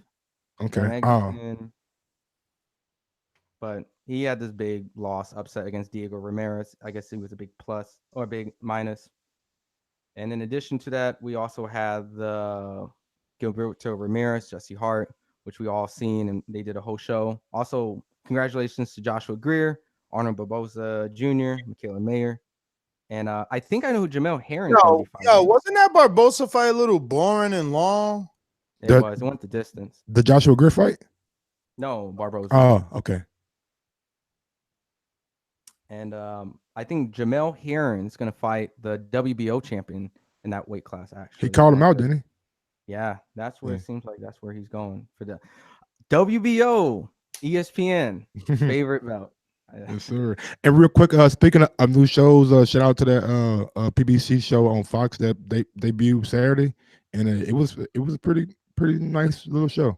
Pretty nice little show. I mean, I was impressed by Sean Porter and Abner Mares with their personalities. I didn't think I was gonna be that impressed by, but I was, and they did a relatively good job. Did you see the Charlo's show yet? Not yet. So I've been quiet because I've been in the background because your boy Mike, Casual 2.0, tried to let it fly by that David Benavidez shouldn't be lumped in with the other people who's taking performance enhancement drugs. So rather than just blurt something out that I knew, I Googled it first, because Google's always right. Cocaine is a masking agent. A masking agent. And or a performance enhancement drug because it could be used to repress hunger, i.e. helping with weight loss, homie. Feel me? And who popped for coke? David Benavidez. Yeah, who else popped for coke? Who else popped for coke? I thought it was Julio Cesar Chavez. I know he popped for marijuana I too. know pop for weed. I don't know pop for coke. John Jones, I know popped for coke mad times. He always Tyson Fury, I think did too. Tyson Fury popped for coke, but he don't gotta make weight. He was just taking coke. Yeah, he was just having fun. But hey, man, I don't know. Look here, man. I don't know what the guys out here doing, but I didn't think cocaine was a performance enhancing drug. Masking agent, maybe, but hey, I don't know anything about it. All right, here you go. According to the study conducted by Dr. Karen Etheridge, titled "The Skinny on Cocaine: Insights into the skinny." That's funny. Into eating behavior and body weight in cocaine-dependent men. Cocaine suppresses the body's ability to store fat. In her study, the doctor discovered that cocaine users expressed a preference for fatty foods and carbohydrates and also had patterns of uncontrolled eating. Yet, despite cocaine users' fatty diets, they often experience weight loss and their body fat was significantly reduced compared to the controlled group. Control group meaning the people not on cocaine. All right. Now imagine somebody on cocaine working out and motherfucking eating whatever they want to. You know, they having fun in camp. Who sounds though? No. Think about it. When we see these people pop, who sounds like a dude that would rather do coke so he could still eat burgers and pizza?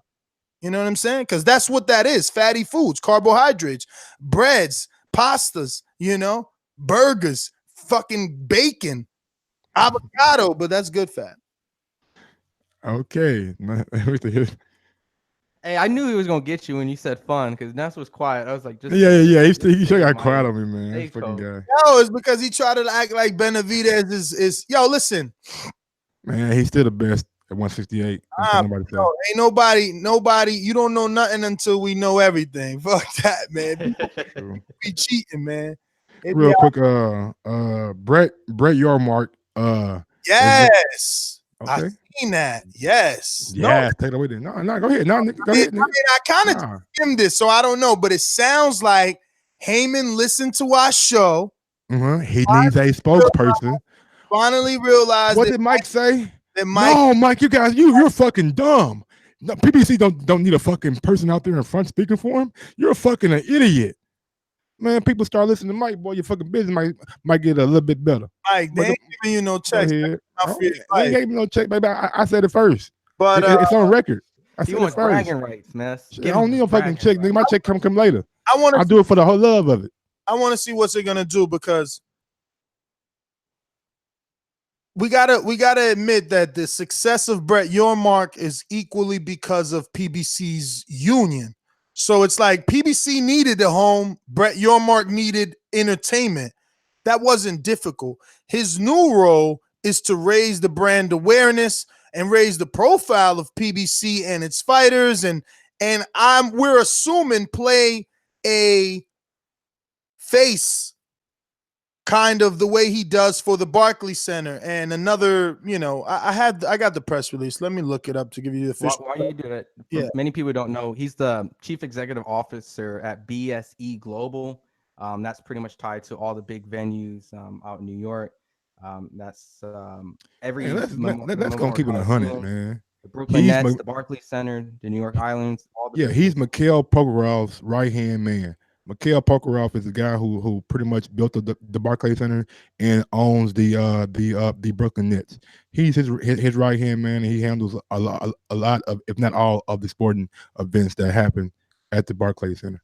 I just want to see what kind of cross promotion, because obviously, you know, it's not going to be an only Barclay thing. I want to see, does he have some sort of connects to a West Coast venue that the PBC will use? Because we know that the PBC's East Coast home is the Barclays. They've already officially stamped that, and it says that in this press release that Yormark is the one that actually invented that phrase or slogan or whatever. I know it's patented or coined. I don't know. But the point is, I want to see what's he going to do. Because again, what he's done for the Barclays is like, I don't want to say easy, but it had a lot of assisting, right? Like Jay-Z had a lot to do with the team going to the Barclays, and you know, I mean, boxing obviously was already there with Oscar and Richard. You know, when the minute that building was even thought about, we were already reporting that Golden Boy was going to be doing boxing, and then they started signing guys like Sadam Ali and Eddie Gomez and all these New York fighters, Daniel Jacobs and all that became part of Golden Boy. So it's like, I don't know, man. I guess we got to see what it means, and hopefully it's what Mike envisions for the face. Now, go ahead. For the New York venues, I noticed a pattern because Demetrius Andrade is he's announced a fight at Madison Square Garden again. They're going to bring Chris Algieri, Jorge Linares, and Big Baby Miller on that card. And what else happened? They also did Madison Square Garden for Canelo. So I'm starting to probably safely assume that Madison Square Garden will probably do more business with DAZN for New York. And it seems like PBC is really trying to attack the Barclays and all these other New York venues to make them exclusive. And it's where it just feels like it's. Well, they already are because the Barclays Center owns the one in Nassau, and that's why you're seeing that Haymon Daniel Jacobs fight out there. And that's what I'm saying. I want to see where's Yormark's reach. Is it only in the East? Maybe, just maybe. Yeah, all right. So did you need to sign this dude to be a face, and that's all? Like he did? I was saying just maybe his reach is overseas to Russia or something like that. That opens up another money stream for the boxing. We know boxing is a huge over in Russia. Maybe Brett Yormark is that bridge over to Russia. And let's be clear, his official title is the lead on the advisory board. Like, he's not the face of PBC. That's what we're assuming, but he's not. But I quote, "I am looking forward to working with Haymon Sports and Al Haymon and the PBC to lead the advisory board," said Yormark. The sport of boxing is a great passion of mine, and working with Al Haymon Sports and PBC to bring the most exciting fights to the Barclays Center has been incredibly rewarding. I am looking forward to working with them to find new ways to grow the profile of the sport in Brooklyn and beyond. We're excited that Brett, this is a whole new quote, probably going to be from Tim Smith, and I quote, "We're excited that Brett will be assisting us with the continued growth of PBC. He has done a remarkable job as the CEO of the BSC Global, and he brings a global experience and talents to this advisory role," said Tim Smith, Vice President of Communications for Haymon Boxing. So under Yormark's leadership at BSC, he secured first-class programming for venues through Brooklyn Boxing. The Barclays Center has hosted more than 200 fights and dozens of world championship bouts involving some of the greatest names in the sport. But you see, this is what I'm saying. Like, his resume really includes his union with PBC. So obviously he's done a lot in basketball, bringing the NCAAs and the ACAAs to New York in 2019. He's going to be bringing them back in 2020 and 2021, but he also had them there in 2016, 17, 18. So, yeah, I don't know. We'll see what this means, man. But Yormark is a member of the board of the advisory of directors. He's also a member of Rock Nation, right? Too, right? I'm gonna hopefully. I think he's done stuff with like Jay-Z and Tidal. He got them as like sponsors. Well, I don't think it's him. Remember, he's got a twin brother that works for Rock, and that's how they, they got that little Kodo deal. I was finna say, damn, that fucking little boy. If that ain't him, boy, look just like his ass. And then he said he was twins. Okay, gotcha. They're all affiliate in some sort. Shout out to Ohio Runs Boxing with the super chat. Sorry I'm late to the show. I was watching porn. What category? Fucking with you. But real quick, before we go to anything else, shout out, prayers, everything, if you can, to Adonis Stevenson. I think he's still in the medical induced coma. So y'all just pray for him, man, and hope he get better as soon as possible, man. As soon as possible.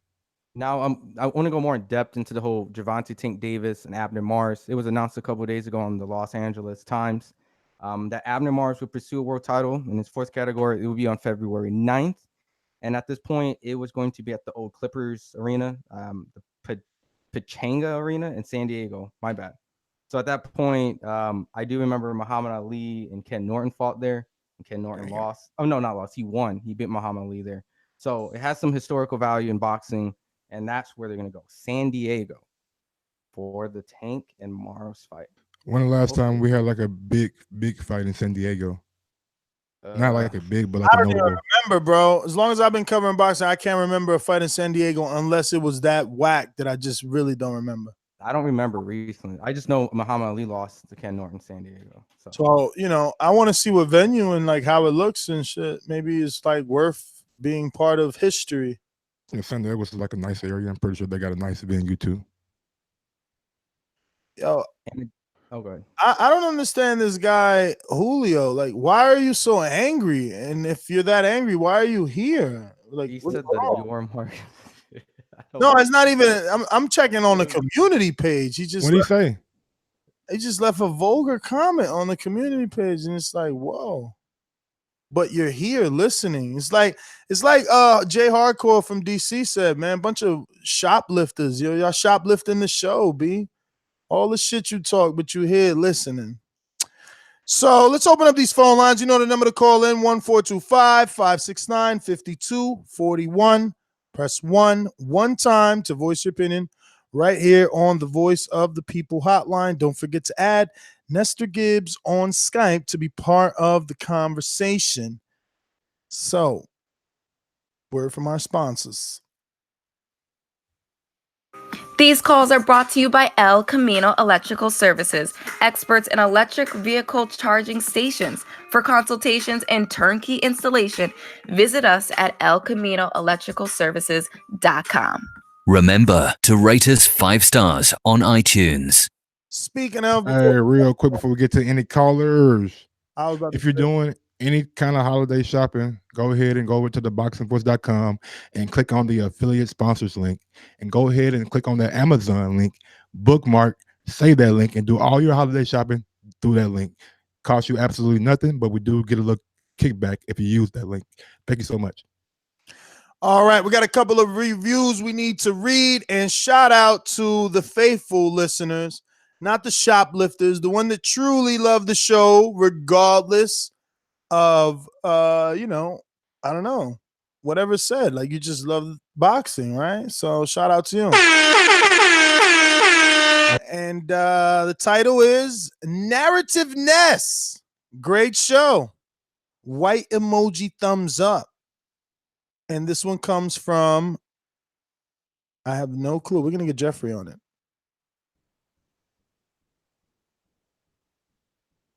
Silence. He said white emoji thumbs up. That was kind of funny. I mean, you got to say, right? I mean, do you? He put a white emoji, so Ross. If I was black, I'd put a black emoji. Shit. So why I am black, so I do put a black emoji. So yeah. It's not an Asian emoji. I wouldn't let that be known. If you put it, you want it to be known. I just thought thumbs up was like a universal. Maybe it was an Asian emoji, man. I'm just saying. You don't. Yeah, right. A white Asian. What the fuck was that? Yo. So he said, Roslink said, he's from the UK. So shout out to you again. What can we give you here? Bing. Give you a little ding of the bell for being a good guy. Sheep. The bar. No, we can't give him the sheep because he's tough skinned. He gave us a 5-star review and he's from the UK. So he obviously gets that is just banter. So I'll start with his review. He says, good and entertaining show. We all know the show wouldn't exist without AJ and Eddie. So hate on them all they want, but driving their audience.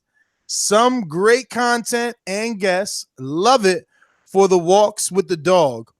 UK versus US narratives makes the show for now, but they need to think about the creative direction once AJ flattens Wilder and all the Wilder fanboys head back into their boxes and finally realize UK runs the heavyweight division. We'll see. And that's why it doesn't end, because what happens if we win? Next one comes from Big Up the Boxing Voice is the title, and it is another review from the UK. Shout out to you. Let's give you some bells and whistles too. You know what I mean? Give you a little clap, couple claps there. You know what I'm saying? Shout out to my UK brethren out here dropping them 5-star reviews. Big Up the Boxing Voice, the title. His name is Mark, and he says, since starting to listen back in July, it's become part of my daily routine whilst walking the dog and in the gym, I'm listening. Love the energy and the feeling. You're talking amongst fellow fans of the sport. Nothing wrong with some biased views, and we all have our own favorites. As a UK fan, I like to see how people see UK fighters and fans, and also the views of the US scene. Big up Ness and the boys. Mark, Oxford, UK. Shout out to you, Mark, in Oxford, UK. We got two more. We'll get to those in just a bit. We're going to get out to some callers. We're going to go out to what looks like Marcus in DC. Talk to me. Yo, what's good, boxing boys? What's up? Look, we know that Canelo, nobody can be match hard, you know what I'm saying, fight after fight, 2 against Gennady. 2 tough fights, man. Those type of fights take a pound of flesh out of you. But golly, man, can we at least expect a competitive fight from Fielding, man? Like, what's up with the UK dudes with the body shot? You ain't got no medicine balls over there? What's going on? All these UK fighters be getting stopped to the body, man. Cale Book broke down from the body. Fielding and Liam Smith both broke down the regular body shots, counter body shots, man. I think y'all need to get some medicine balls over there. AJ next. And that's all my call. AJ, but look, AJ too tight. You know what I'm saying? All you gotta do is move around AJ. He gonna catch a cramp. You know what I'm saying? He all muscle. He ain't got no fat on him. He gonna cramp up. He cramped up. His ass was tight against Vladimir. He was tight as a board. He almost ain't make it out of there alive. But look, the zone. I say it again. I'm gonna say it. It's gonna be my mantra now. Look, the sport of boxing is dead, but the spectacle of boxing is alive. If people don't know that AJ is being maneuvered and handled by a promotional team who now believe they have arguably the #1 person in sport next to Canelo, who in their right mind has ever given up power? Nobody. Power always has to be taken. So if the only way to get the power taken is to go against an opponent or a threat that could possibly take it. If you just signed a 10-fight deal or 11-fight deal, and even though AJ didn't, don't you think these dudes is not going to milk their fight and get their fighter destroyed 2 fights into an 11-fight or a 10-fight deal or a $1 billion deal or a $365 million deal? So we just got to enjoy it. It's about 3 fights that Canelo going to fight before it's over. Gennady, Charlo, and Daniel Jacobs that are going to be fights that we don't know who's going to win. Other fights, man, he's the entertainment commodity. You know what I'm saying? He's what the Dallas Cowboys was for years when they were just 8-8. They were entertainment commodity. There was no expectation for them to win. There was no expectation for all this. Just a commodity to put some on there to make y'all spend y'all money. AJ's becoming the same thing, and he don't understand it. You know, one of the things that happened in the movie Rocky 3 was when Rocky went to go fight Clubber Lang, he said, man, I was fighting these dudes, but these dudes, he said, them dudes was all right, but they wasn't no killer. You know what I'm saying? He said, there wasn't no killers, man. You're not prepared for these dudes out here. So I say that to say this, man. Listen, Canelo, to his credit, he know how to handle himself in there with a real live killer. AJ, I think he's ducking that wreck, to be honest with you. Again, you know, so Ryan Garcia, I think the book out on him as far as what Eddie Reynoso brings to him, but we'll see. You know what I'm saying? He's a young, hot talent. We'll see what happens. Tevin Farmer, there's a lot of 130s that he could be out there talking about and just fighting. He need to stay off of Tank lane, man, because Tank gonna stop him. He pity pat too fucking much. He's talking about his punching power underrated. No, it's not.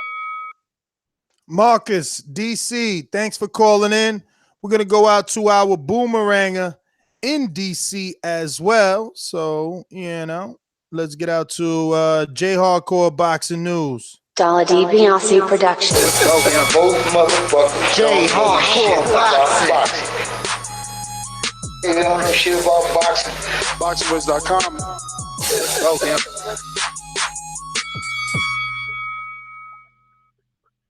What up, Jay? Ooh, what's up, TPZ family? How y'all feeling today? Shit, we can't call it. All is good. I'm glad we had a nice boxing weekend this weekend. That was great. Hey, man, you know, I love Canelo. I ain't gonna lie, man. You know, I believe that he's a great fighter and everything. But I really got to see him fight somebody his age, somebody his weight. You know what I mean? You know, because when you really look at it, he always fights people older than him, or he fights somebody that they bring up from a lower weight class. I need to see him in there with some young killers. I need to see him in there with Charlo. Yes, he did fight Triple G, but we still got Triple G is a little bit older too. I mean, he's a killer, but I mean, I gotta see him against some young bloods. I need to see him fight. He fought Austin Trout. Yeah, Brother, Jay, he fought Trout. He fought Laura. He fought Floyd. He fought all those dudes in their prime. There ain't no killers. There ain't no killer. All right, so who's a killer? Charlo a killer. That's his mandatory. All right, so that's gonna happen then. I think it's gonna happen. I don't think he's gonna drop the belt. Me either. So get ready. I hope he don't drop the belt because that'll look real foul. No, you're right about that. I think that would be a nice one for May. Nah, that ain't happening that in ain't May. Gonna happen. We know that ain't gonna happen, and it ain't gonna happen in September. Nah, but let me. That's a damn shame. It's not gonna happen in May. It's a damn shame. No, hold on. They're fighting a week apart. We got to find out what exactly is the stance on the WBC. We need to talk to Suleiman because if Charlo is the mandatory, they got to give him step aside money. But if the mandatory hasn't been called, then Canelo is within his right. I thought Charlo was the interim champion, right? He has a belt. But they also said Triple G could fight Charlo if he wants to get that. They did what you call him recently, where they were saying that they was going to give him a fight, which was fielding, and that Charlo would have to fight somebody else. And after that, then they supposed to do the mandatory. I mean, wasn't that the narrative that we heard right after the Triple G fight when everybody started saying that Charlo? That's what we heard, but then they came out and then they mandatory Triple G and Charlo, which Triple G hasn't came out to say if he accepts or not accepts. So. And you also got to remember, Canelo is one of those rare fighters that I'm not saying I agree that don't necessarily need the belt. He can leave like he did, and then he can come back. Did you listen to his post fight? He said, "Yo, it ain't about belts for him. It's never been about. He's fighting the best fights." So he made it clear he'll probably drop that belt again. Yeah, he probably He's will. not going to want to fight Canelo with or without a belt. Triple G did. And he got his belt. To that level, it ain't about belts. That's how Floyd was. It wasn't about belts. It's about what the public want to see you fight. Who the public want to see you fight. We want to see him fight Charlo. I want to see two young killers go at it.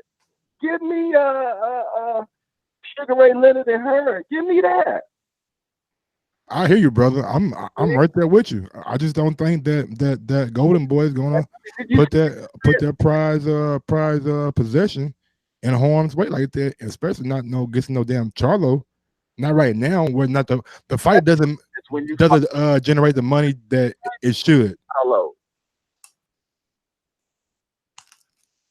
Personally, I think he'd probably beat Charlo, but I mean, I still think it'd be a great fight because I think the maturity would probably end up beating Charlo, but I still think it'd be a hell of a fight. I don't know, man. I don't know. I don't know about that. I don't know. Maybe he does. Charlo gonna win. Oh yeah. I absolutely. I think Charlo's gonna win. Thanks for calling in. Just hit 1 to get out of the queue, and then hit 1 again, so I know that you want to come back. I'm gonna keep these phone lines moving, and I'm gonna go out to Detroit for Stainless, our boomeranger. Straight to the point for those with attention deficit. I'm so repetitive, so I gotta repeat. Stainless from the streets to the deep. I'm coming with that heat. All you need to know about me, I'm coming with that heat. Yo, TVV, what's good, baby? What up? What up? Ron, Mike, Ness, what's good with y'all? So what's up? You already know. What up, though? First off, you already know what's good with me, baby, man. Chiefing like Keith did and shit. Before I get into it, first off, I want to say thank you and I appreciate, the commentary for the Zerto fight. I don't know why, but I've been at work more and more lately. I'm at work right now. I just took a break so I could call in. But y'all gave great commentary. Like, I went home and watched the fight afterwards. And, it was very, outside of, Ness wanting to win this bet, it was a very unobjectional, standpoint, and I appreciate that. Not to get into the fight, I'm gonna just have to use my boomerang with 2 knockers. Like I said, I'm at work, so I'm gonna have to get back in. The Canelo Fielding fight was decent. I mean, Canelo did what I expected him to do. I don't really know Rocky Fielding outside of what Ron from the UK was telling us before he departed. So I mean, I was happy I didn't have to pay for the pay-per-view and I got to see it on the zone. So, you know what I'm saying? Shouts out to the zone for that. Tevin Farmer looked pretty good. I like the response that he gave when they asked him who he want to fight next. The question is who want to fight me. You know what I'm saying? Like, you know, like that wasn't and Mike, don't hate me for this, but that wasn't that Terrence Bud Crawford answer. You know what I'm saying? Like, it let the world know, like he chasing everybody. It just seemed like the world scared of him, and that's a good way to put, you know what I'm saying, not just the world on check, but to put Gervonta Davis on check too. So big dog, we sitting in our office. Yeah, right. You know what I'm saying? Now to get on to, you know what I'm saying, the cons of the whole thing. For me, it was the Anthony Joshua thing. You know me, that's Team USA all day. You know what I'm saying? I don't follow sheep. You know what I'm saying? If anything else, we wolves over here. You know what I'm saying? I don't appreciate the way I know, you know, he got percentages in the zone. Technically, he kind of a boss, but they was acting like Coogan Cash is over there, man. They need some TBV at the zone, bruh, because don't nobody want to ask no real questions. They, you know what I'm saying?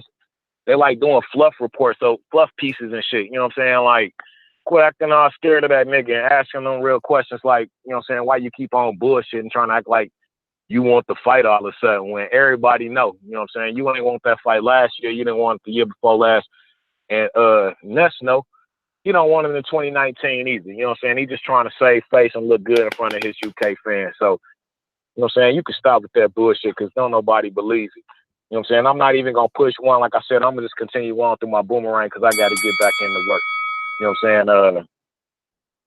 But, you know what I'm saying? As the sample say, we don't believe you. You need more people because you out there trying to bullshit us, man. That shit work over there in the UK, but you can't come over to the States and try to, you know what I'm saying, bullshit us with them old bull. Like I saw him on First Take bullshitting with an answer. You know what I'm saying? He going to go on the zone bullshitting with an answer. But he still ain't came to motherfucking TBV where they ask the real ass questions. So, you know what I'm saying? You can stay over there with that old who's your ass ho shit. You know what I'm saying? If you're going to be real, you know what I'm saying? Fury came real. You know what I'm saying? That's what gained my respect for Fury was because he came real. You know what I'm saying? And he was fearless about that shit. Don't be all over there twitching and whispering and shit and trying to, you know what I'm saying, act like you cool with motherfuckers when we don't give a fuck about that. We just want to see the fight, man. If you ain't going to fight that nigga, just be real. You know what I'm saying? Wilder, like, I might be taking this rematch with Fury. You know what I'm saying? Like, that's real. You sit over there trying to bullshit us when everybody know you're going to try to fight the winner of Chisora White or some other nigga that don't nobody give a fuck about. You probably going to fight Pulev next, man. Come on with that bullshit, man. If you ain't going to fight the real motherfucking champions, then just say you ain't gonna fight the real motherfucking champions and quit trying to bullshit like all of a sudden Deontay Wilder is the problem with them negotiations. If you want to be honest, admit it's your motherfucking promoter, you know what I'm saying? Admit it's you, but don't keep trying to bullshit us, man. We wolves over here, man, and we eat sheep. So you go somewhere with that shit. As I always say, man, please make sure you push the thumbs up and share this in every episode of the Boxing Voice podcast. TBV for life, Team USA all day. Stop drinking that pound water. Peace, man. Shout out Stainless for that motherfucking explosive call. Thanks for calling in. Man, I wish we could get this fight quicker, man. I know, man. I'm in that boat with you, brother. I swear, I wish we could get this fight quicker because it's sad that we're like torn apart, and it's more sad for me that people are like that. There's two sides. Like Wilder and Fury got in the ring and negotiated quick as hell, and that fight is done and over with, like with no issues. And you know, people still thinking like you ain't here. I don't know, man. This is just crazy to me. It's crazy. Troy, what up? What's up? Turn your TV down in the background, Troy. It's muted, man. It's muted. Appreciate you, homie. What's going on with you, though, big dog? All right. Let me just make some sense of something you played earlier. You played some audio, which I saw the video. So the audio said, you know, I have a venue and a date. Let's fight. Troy, your focus was on $50 million, right? Troy, go ahead, brother. Go ahead. Would you like me to play both audios and then restart your clock? No. I just want, as a fight fan, I don't care about $50 million. The man said, I have a venue and a date. Let's fight. That's what the focus should have been. Not $50 million. Who cares? Oh, you don't care. Oh, you don't care that the truth is coming out. Oh, you don't care that your champion was lying to you. No. Okay. You don't care that your champion was lying to you? Stop it. Him and his promoter said it wasn't real a couple months ago. What do you mean, stop it? The truth is the present tense where the man said he has a fight, the fight, and a date. I noticed that you're not trying to focus on that. It's good you're trying to overtalk me and change the narrative, but the truth is, I'm gonna go with you, Troy. I'm gonna stay right there with you.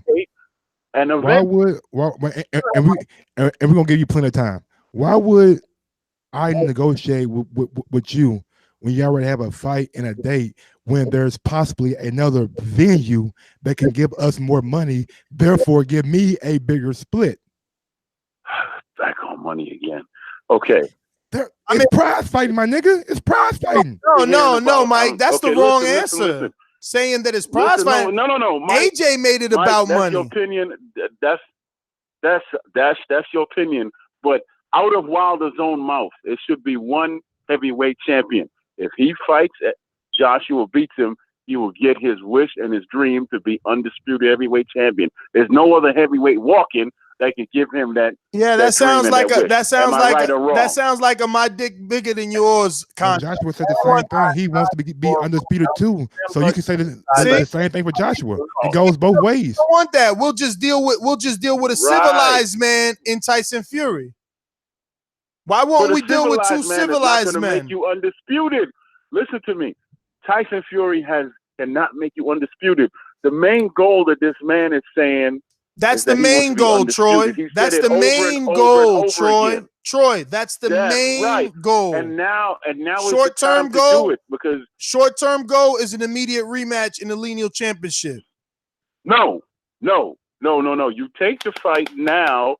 Go out and knock this boy out because you said he was ducking you. He's down. We're not gonna succumb. We're not gonna succumb to B-side tactics. We're not doing that. We're going into a fight knowing that the both of us together will create the biggest fight in heavyweight history. If we aren't going into negotiations like that, we ain't going into negotiate. We're gonna go ahead and talk to Tyson Fury and negotiate with a civilized person. You got to at least bring him back for his finisher statement. We did kind of talk over his call. He talked over his own call. Okay. Hey, you the boss. Troy? Yeah, man. I'm still here. The man says give you more time. The man gives you more time. Finish your statement. Go ahead, bro. Well, I tell you what. He what. gonna go in circles anyway. He ain't got nothing new to say. I appreciate that. And you're absolutely right, because there is nothing new to say because nothing new has happened. Okay? If you want to fight and the man says to you, I'll tell you what happened that's new. Fine, I'll tell you what happened that's new. Wilder Fury sold over 325,000 pay-per-views, and AJ had to jump his ass on a plane and come to America and show face. AJ gave a damn. That's why he came over here talking about how good the fight was. You seen him on every channel they put him on. He said how he enjoyed the fight. And on every channel they put him on. Let me mute you for a minute, because you sheep gonna hate to hear AJ say this. Mike, did you realize on every channel they put him on First Take, on DAZN, he says that he doesn't believe Fury won the fight. He believes you have to take it from the champion. He feels the draw was the right decision. I mean, the sheep are mad. Their champion won't fight, and the champion saying that ours didn't lose.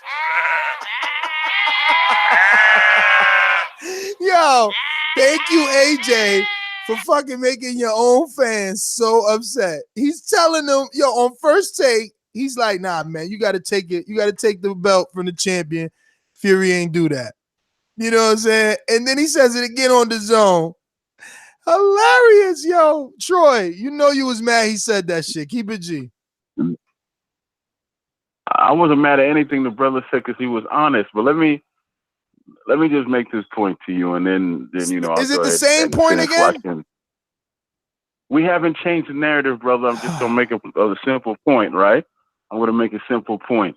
You out here saying that you want to be undisputed. The man is like, I got a date in the venue. Why not take the fight?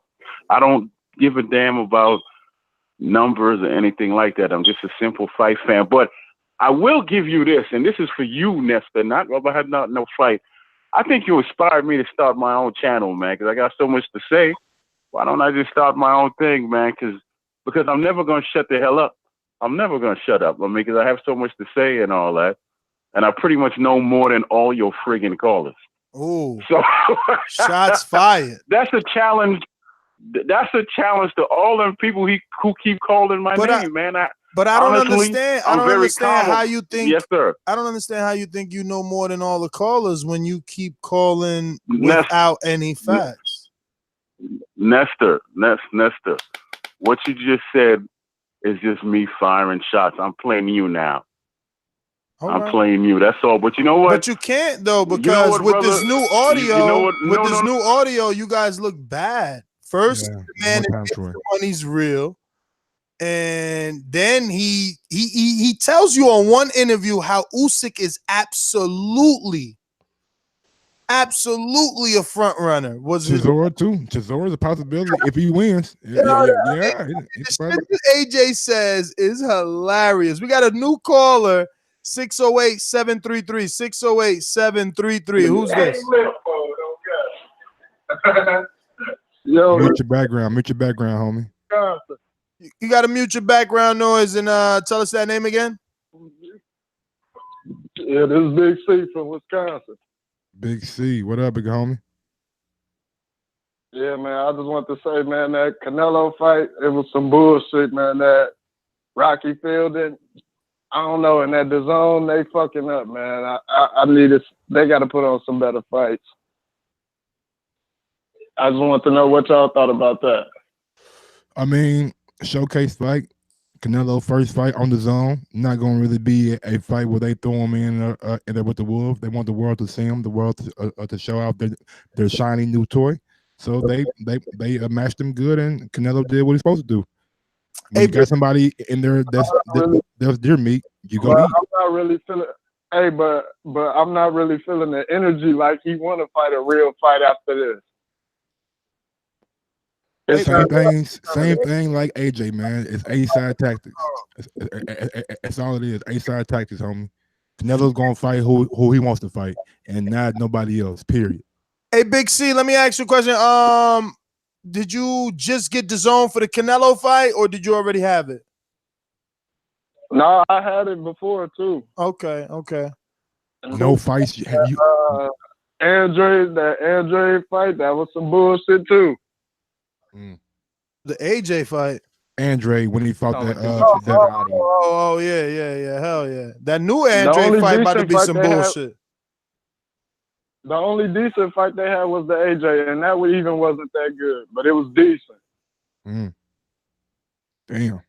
And there was one more thing I want to say before I got off here too. I want y'all to stop disrespecting my man Keith Thurman. I really think he'll beat Spence probably by knockout. You and me both.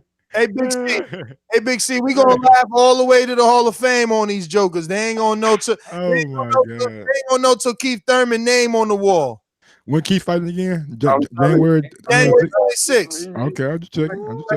I'll just make sure you know. I'll make sure you know. January 26th, food on the plate. Well, are we invited to the training camp? Is one of y'all going to training camp? Duck me, son. You better not duck me, son. I mean, anybody doesn't keep Thurman no more. We definitely gonna have a TBV attendee. Probably Ron. I'm gonna go to it. Yeah. Probably Ron is gonna cover that in the Barclays Center, and me and Mike gonna be doing the immediate reaction. Hopefully, Mike is out here for that. Yeah. I'm gonna take a trip after my graduation.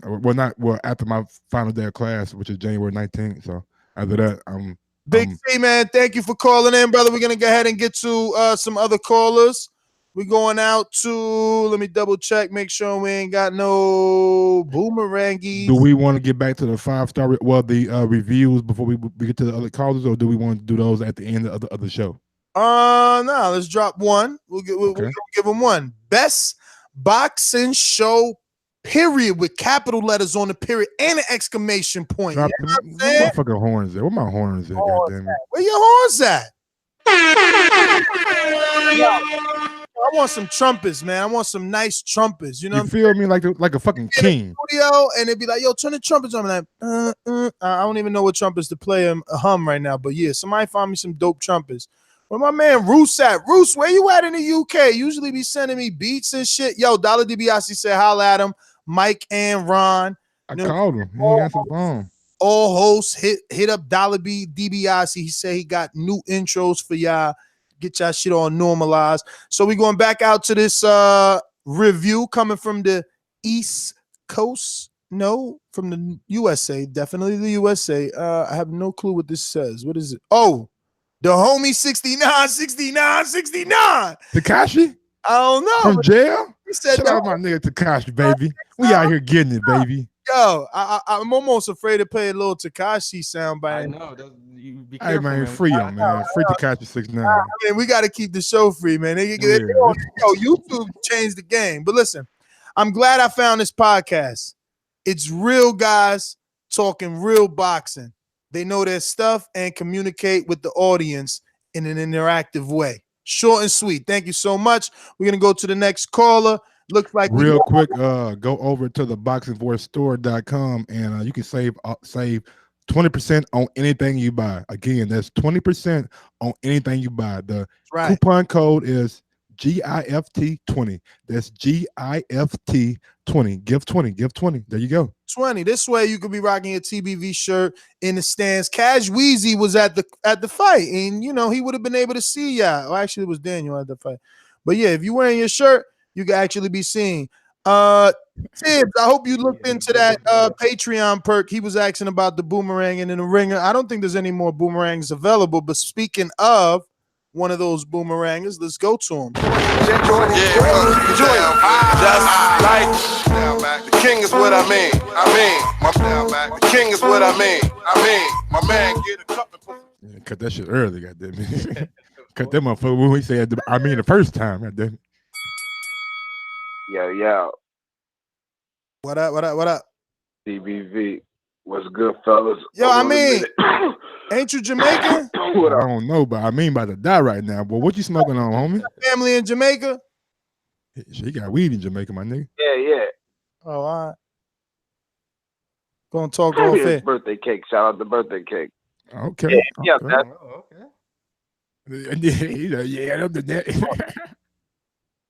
I need some of that birthday cake in my life, boy. What the hell you smoking on? Yeah, man, it's been good to me, man. But yeah, so that's what this was an interesting weekend, man. I think Mike, you know, I had seen that kid Sonny Edwards, and when I said he was looking like a white Bud Crawford, I mean the fact that he was switching early Bud Crawford, you know, when he stepped up to fight like Brady's Prescott, like switching ambidextrous, you know, in the middle of the fight, you know, kind of pushing forward with it, not really, you know, using good defense, but using offense as defense. I just thought it was an interesting way to fight. He was a little tiny little dude, but, you know, it was a good fight in the middle of the day. Okay. Check him out. Shout out to you. You know what I'm saying? You was smoking on something. I seen the granary laying around. I ain't telling on nobody, but damn. Yeah. It was yeah. I didn't even nigga realize it until my homegirl brought it up in the caption. I was like, shit. But too late now. Yeah. So that you know, Sadam Ali, listen. I don't know. I'm not sold on this kid. Mauricio Herrera he looked like he did some sheetrock for me 6 months ago, man. That motherfucker looked like I Straight up, that was hilarious. That nigga looked soft as hell. You know. Definitely not the same Herrera, you know what I mean? Herky jerky wild, but definitely not the same Herrera that had some slight athleticism when he fought the likes of the Tim Bradleys and Danny Garcias. But I mean, I say, yeah, he looked good, but it wasn't really a look good. It looked good to me. So you know, Canelo, listen, man. This fight don't mean shit. It's where do we go from here? The only fights he got to me is a fight with Hurd. He got a fight with the Charlos. He got a fight with Jacobs. I don't know how they're gonna get any more fights left. I mean, considering what he did, I mean, even if you moved him up to 168, I think there's always I mean, super Andrade fights. is a good fight too. There's always super fights What up, out Ness? there. Yo, so that's what I'm saying. Like, I don't really see him really, like getting this belt. Let me jump back in. Can I? Oh, go for it. Go for it. So it's what I'm saying. Shout out to Stainless. You know, it's how we do. Shout out to everybody. Shout out to everybody TBV, which I know what I'm talking about. Already. Yo, so like he gonna hold the belt. Like he could do some bullshit and be like, "Yo, I'm gonna hold the belt at 165." If you want me to get 160, because at 168, this cat's at 168 that's getting ready to move right now to 175. So I see him being able to do the same thing he did when he was at 147. He stayed there for a hot minute, jumped up, not quite 154. He's 155. He's not middleweight.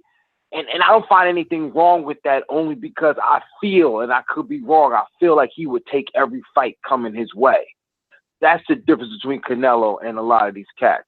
That's definitely the difference between Canelo and a cat like Joshua. Because when I heard him talking, and when I heard him say, you know, it was another clip. He said something like, yeah, you know, I just want the fight to happen. We'll see what happens April 13th. Yeah, he mentioned Derek Chisora. If he fought Derek Chisora, I could even see Dillian White. He didn't even say Luis Ortiz, or did he? I don't know. He said it's good. I couldn't carry the heavyweight division by myself. I was the champion because I had all the belts. But I'm glad these guys are fighting each other because I couldn't carry it by myself. If he just now coming over stateside and sitting ring, you know, at the side of the ring, and people kind of getting a feel for who he is, I mean, you really can't say he was carrying the division. He's no different from like a Jürgen Bräumer that was fucking kidnapping belts and fighting in Germany. You know what I'm saying? Like, you know, listen, make the fight. Make the fight. Even if they do a co-main, split site if they don't want to fight in the same building. Make the fight on the same card. If he wants to fight Dillian White again, that would be stupid. But fuck it, fight Dillian White and then fight it on the fucking rematch of Wilder Fury as a co-main or some free, like some crazy money. It's gotta be enough money. Yo, AJ would never be a How would AJ look like being a co-main to Wilder Fury? That would be the ultimate. Or am I talking boxing? This is what I'm saying. Niggas laugh at me when I start talking boxing. No, dog, I ain't laughing at you. I'm just saying, AJ, like, yo, dog, he would have to swallow mad pride for what? He got to swallow motherfucking boulder, my nigga. See what I'm saying? That's what that call about. Those mutts didn't understand boxing and the sport and talking about it. It's so much pride in it. Like when you a real G, you say put the pride to the side. Let's make the fight. That's what I'm saying. We laugh at the shit that makes sense to us when we think about it that way. That's what I'm saying. Like, I know y'all not laughing, but we laughing at the shit that makes sense to us. Because this motherfucker doing all this fucking double talking instead of getting his fucking punk ass in the ring. And he's just because it makes sense, homie, don't mean it's going to happen. I'll give you a prime example, nigga. Go to LA, go to Vegas, nigga, we legal. Come back, nigga, to where I live at. Your ass will get arrested on sight, nigga, smoking anything. So I'm just saying. Well, thank you for calling in. Time to go to Paulie B. What up? Super Chat King. Yes. Oh shit, it's Rafi. Not be Paulie. It's Ralphie. No, I'm fucking with you. What's up, Ralph? What's up, man? What's up, Mike? Listen, I'm gonna hit on some shit real quick, man. Y'all like my little Ralphie impersonation.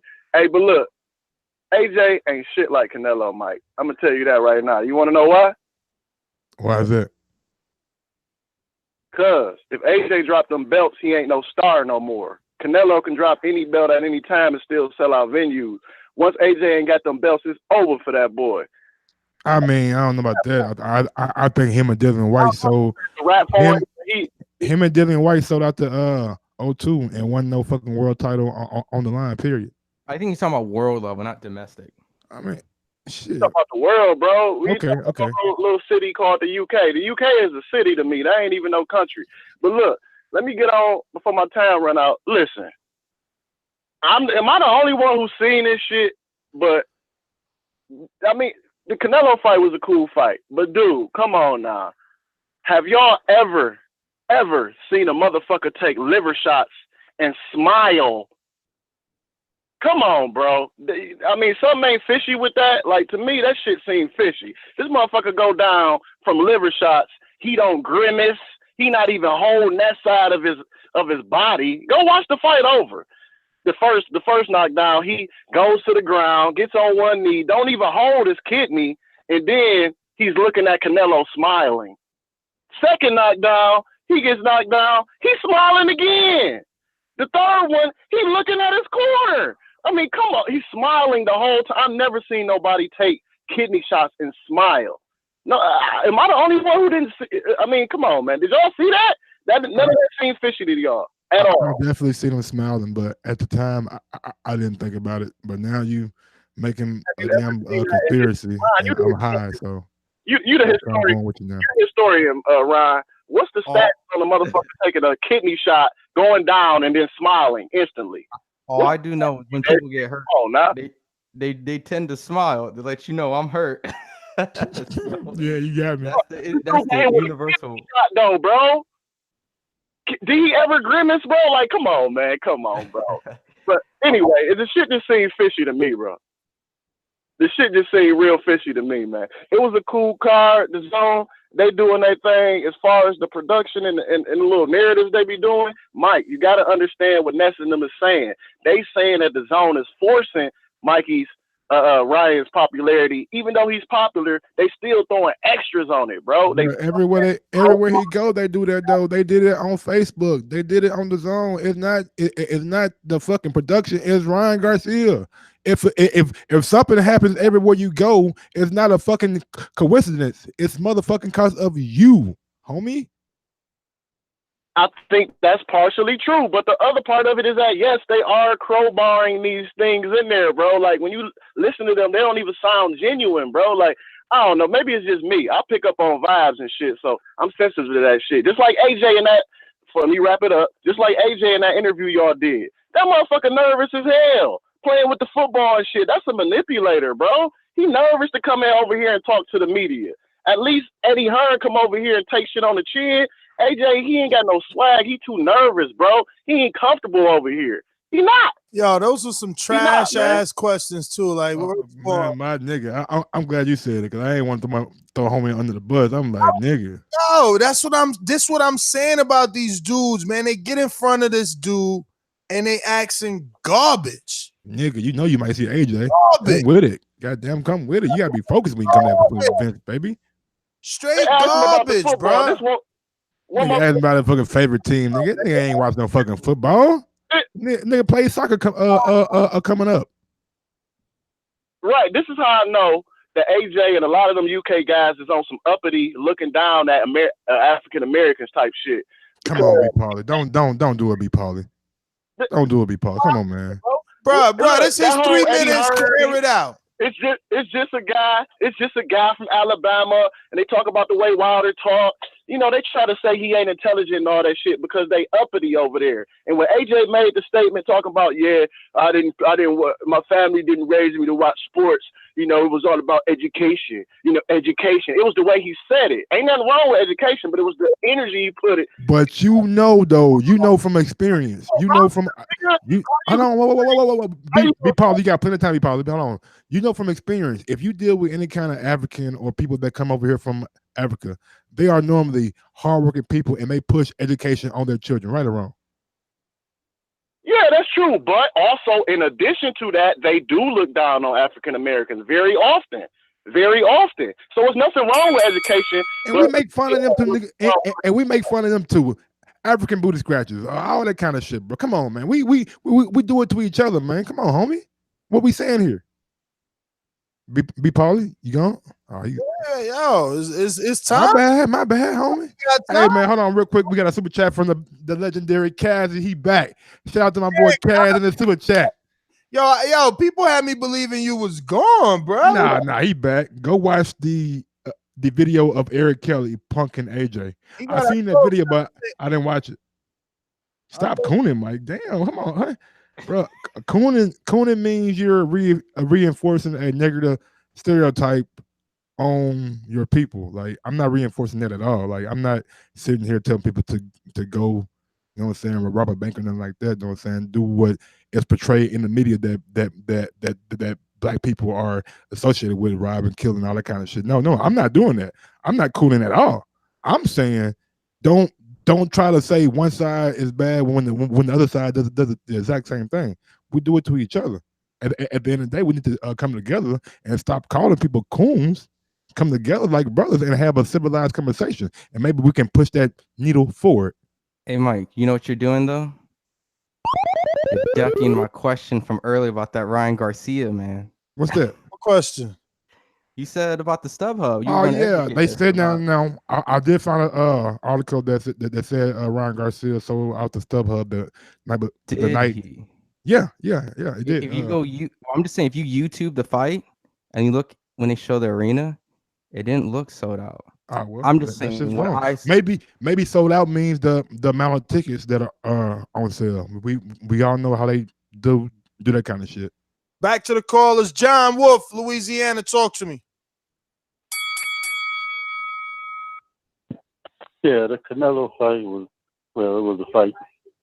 I expected a little more of a fight than that. Just somebody get hit in the body and taking a knee 4 or 5 times. But I guess that's what Canelo do. Like I said before, I feel like you still got. Nah, that's what UK dudes do. That's what UK's do. They fold. Right. Like I said, I feel like he got to eat one more fight with Triple G, and he needs to start trying to see the Charlo. We can't keep letting Canelo get away with fighting easy people. And as far as AJ, of course he's scared.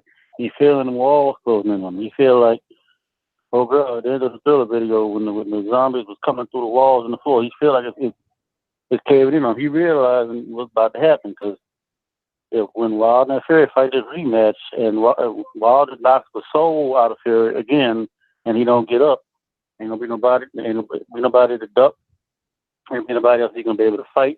He's gonna have to get in the ring for Wilder and Phil throw his hammer. That's my call. All right, thanks for calling in. Yo, so Johan Van Dam, he says another anti-UK comment by that prick Nesta. How is that anti-UK? Your dudes fold. Like Jonah Carr drew, Thomason got knocked out. Leo Smith came over here folded. Liam Smith got knocked out. Callum Johnson came over here against Better Be folded. He got put on his ass. Rocky Fielding came over here last night, folded. I don't know what he did. He was the worst. He is the worst. You know what I'm saying? So like, I don't know. Scott Quigg came over here against Oscar Valdez. He ain't fold, but he took a beat. And he missed weight by like 4 pounds. Scott Quigg, man. He's got his jaw broke by Frampton. Shit. Yeah. Only motherfucker that did come over here forward is Fury, and y'all don't really give him the damn respect that he deserves. They ain't even fuck with Fury, you know. Don't fuck with Fury, bro, at all. Now they trying to. But before the fight happened, why is Wilder fighting Fury? He's been off 18 years and all this shit. Because they don't know what to do. Because it's like, AJ telling them Fury got the draw. So they're like, damn, what do we do? Do we cheer Fury on or do we fucking listen to AJ? But let me get the info, Joe, and Cali. Mr. Info Joe. Tell the truth, Joe. Tell the truth. This portion of the show we call In the Know, presented by my brother. Tell the truth, Joe. Tell the truth. Yo. What's up, my boxing brothers? What up? Mike, Ron, Ness. Joe, what up? All the hardcores. Hey man, give me that crow for the Jesse Hart, man.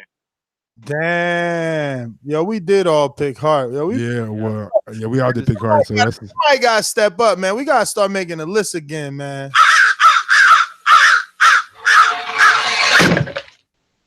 I don't think I picked anybody else bad. When he called in, he ate my crow for that shit, right?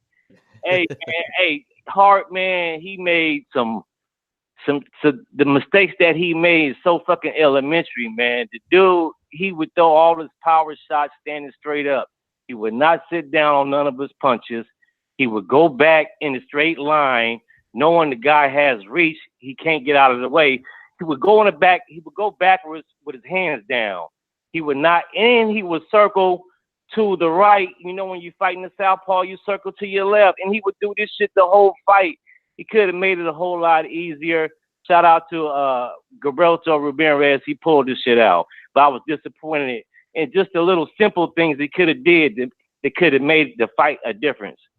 The Canelo fight, I thought it was at least go to 5 or 6, man, to be honest with you. One thing you can say about Canelo, man, he always shows a new wrinkle in each and every fight, man. There's very few fighters you can say that each time they come out, they give you something, a new look that they didn't do in the previous fight. I do believe that the Daniel Jacobs fight was going to be next. It's going to be easier to make. I think I heard an interview with him saying that he would sign with Dazn for a fight like that. Am I right? Yep. Yeah, I believe it's before it's the Charlo. It's going to be Daniel Jacobs, and that's going to be a good fight. That's probably what it is, I yo. love that fight. That's probably gotta be what it is. That's probably what Al told him. Like, yo, until they put that paper on that fight on contract, don't sign because we got Fox over here. Like, imagine Jacobs versus Charlo on Fox. That's true. That is true. Don't sign until you get that fight on paper. That's a damn good point. That's probably why you're stalling. Damn good point. Because you heard what Jacob said yesterday. He like, oh, we waiting to see what's the outcome of this fight. Yeah. Power, Yeah, shit, hey, that's man. power move. Hey, it's a trip, man. Clarissa Shields is the only one to fight on all the networks, man. Ain't that shows you who's her agent? How's that shit get done, man? Dimitri Salita. No other fighter has done that yet, have they? Yeah, but it's because she's a woman and there's no Big baby has. You know who that reminds me of? Bernard Hopkins used to jump on all the networks at the time. Big Baby been on HBO, Showtime. But even Bernard didn't do that often. Like, he went back and forth to Showtime and HBO, but that was on one fight. I think it was Travaris Cloud fight only. Then he was back to HBO. No, before that, Baby has been back and forth. Matter of fact, if I'm correct, maybe he fought Cloud and Shumanov, or maybe just Shumanov on Showtime, and then came right back. He came right back to HBO, but look it up if you want. That was before the Trinidad times. He was going back and forth like crazy.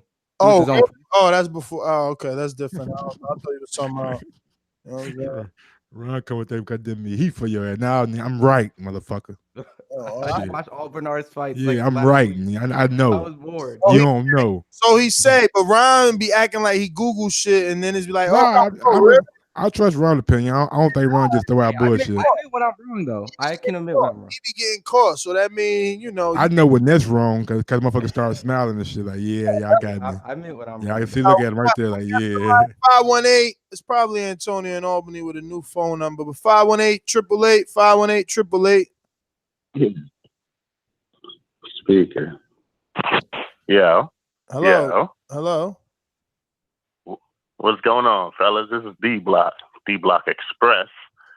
But I called in mad long ago, but let me rock. Yo, Ness, what's good, man? Giving these guys this heat about this AJ bullshit, man. Phenomenal work. Phenomenal. Junkies understand, you know. Let me move. Canelo, Duck and Charlo. I mean, for real, we got to wait like 10 fights. He got 10 fights left, right? So maybe 6 more bums, and then maybe he might fight Charlo. All right, forget it. Let's move on. Wilder offered AJ 50 million, right? The 50 mil. The problem with this 50 million is Eddie Hearn and Barry Hearn couldn't offer AJ 50 million. That's the problem, you know? And they don't like it even more that it was the enemy that came up with that type of money in the company that he's with. I believe right now the money is like $45 million a year, and you didn't want to fight $50 million plus half of the back end, right? Let's talk junkies now. And you didn't even want to take that. So AJ, and it's sad because at first I had AJ beating Wilder in the very beginning, early time. But it's a little bit weird when Wilder came to the Klitschko fight. Junkies understand. Wilder came to the Klitschko fight, and he's like, "Oh, belts matter. Belts matter." So at the Klitschko fight, when Wilder was in the fucking arena with you, why didn't you say Wilder's name? You knew he was there. You know he has the only other fucking belt that you need, you sloppy piece of shit. So why didn't you say you called out Tyson Fury? Well, at that time, I don't think Tyson Fury had a belt, right? See, people talking stupid as if we forgot what happened. You know what I mean? Come on, junkies understand. Let me move. Lillian, this nigga here. Lillian White, man. So you mean to tell me AJ's like, yo, I got a fight open. I got a date open. Man, we just saw this shit happen with Lillian and motherfucking Ortiz. He said, I got a date open. Ortiz agreed to it. And then you turn around and don't fight the man. I mean, come on, Jack. So we supposed to believe the same company that you with, AJ. Oh, I got a fight open. Yeah, we just heard that from your boy Lillian. But now we supposed to believe it from you. Man, talk to Al. You know what I mean? He does numbers a little bit better than that. So the thing that bothers me the most about all this, and then I'm out. You know this. First off, Ryan Garcia gets his ass whooped by Tank or Devin Haney. You can pick either one. Now look, AJ, if he was a man about us, if he was a boss, that's what that. See, that's the thing. We USA fans, we actually know what you're worth. We feel like you were worth $50 million, dog. Well, obviously your own company doesn't feel like you're worth $50 million. My bad if I'm over time, I'm almost out of here. And the thing is, AJ, if you sitting there like, well, they offered me $50 million. How come, Eddie, you couldn't offer me $50 fucking million? How come Barry Hearn, you can't? You offered Canelo all this fucking money, but I'm getting like a third of what he's getting. Man, I'm out of here. D-Block Express. Great call, brother. Great call. Name is stored, and really can't wait for the next one. Came with some heat there. We're gonna go out to Canada, to our favorite Canadian, Jose. What up? Popping all this champagne, popping all this rosé, getting money like Jose, chain cold, Norway. Shorty wants that foreplay. I'm like, no way. Gotta rock her like Coldplay, killing it. Okay. She's like green. Yo, boys, what's going on? Good evening to all of you guys. Oh man, I think we have to. You know what? Yo, are you guys there? We're here. Yo, Ness, you didn't unmute me. You are unmuted. We hear you, Hello? bro. Oh, okay. Oh, fuck. Here I am talking to myself. Jeez, man, I feel as stupid as those UK sheep. Anyway, you know what? We have to give props to Canelo, man. Definitely, he is the man. It's going to be amazing to see how bright and how far his star really ends up shining, man. So, it's exciting to be able to have seen the start of his career, and I don't know how it's going to end, man, but I'm excited. He's definitely one of those macho men who take on any challenge there is, and he won't shy down from no one, right? So I'm excited to see that. Speaking of people who don't, say no to challenges, then we have Joshua. I actually kind of feel bad for him, man. To be honest, I think he was in the States, and like any other boxing fan, man, once you go to a venue like that and you see what it has to offer, it changes your perspective, man. And I think Joshua sees it, man. He saw celebrities in the stands. He saw the hype, the fame, like the history that stadium has. And I honestly think, man, like he's no fool now. He's worldly. He's a champion. He's been seeing all these second-class celebrities in the UK and second-class citizens, man. He wants to fight in the States. It's going to happen. And ultimately, that showdown is going to be in Vegas, man. You're going to see. It's going to happen in Vegas. And I think he wants it, man. So I'm excited to see that. And lastly, guys, man, I was just gonna say I wanted to comment on Hawk and Brock. It was good to see those guys, man, to get their shine, and wish those guys all the best, man. That's all I got, guys. Peace. Absolutely, absolutely. Jose, thanks for calling in as always. We got Vito, Malaysia. Talk to me. Vito, what's up, man? How you doing today? I'm good. First of all, let me say, listen, I mean, most of your Americans are dumb as hell. Like, seriously, it's almost as if you cannot just think outside your box. I mean, look at the donkey himself, aka Ness, in the last live saying UK African American. It's almost as if you cannot think outside the box, Like, you're so dumb. Look at that color. Let me tell you something, yeah. I'm African, I'm African. And in Africa, the first thing your parents do is education. I almost turned professional footballer.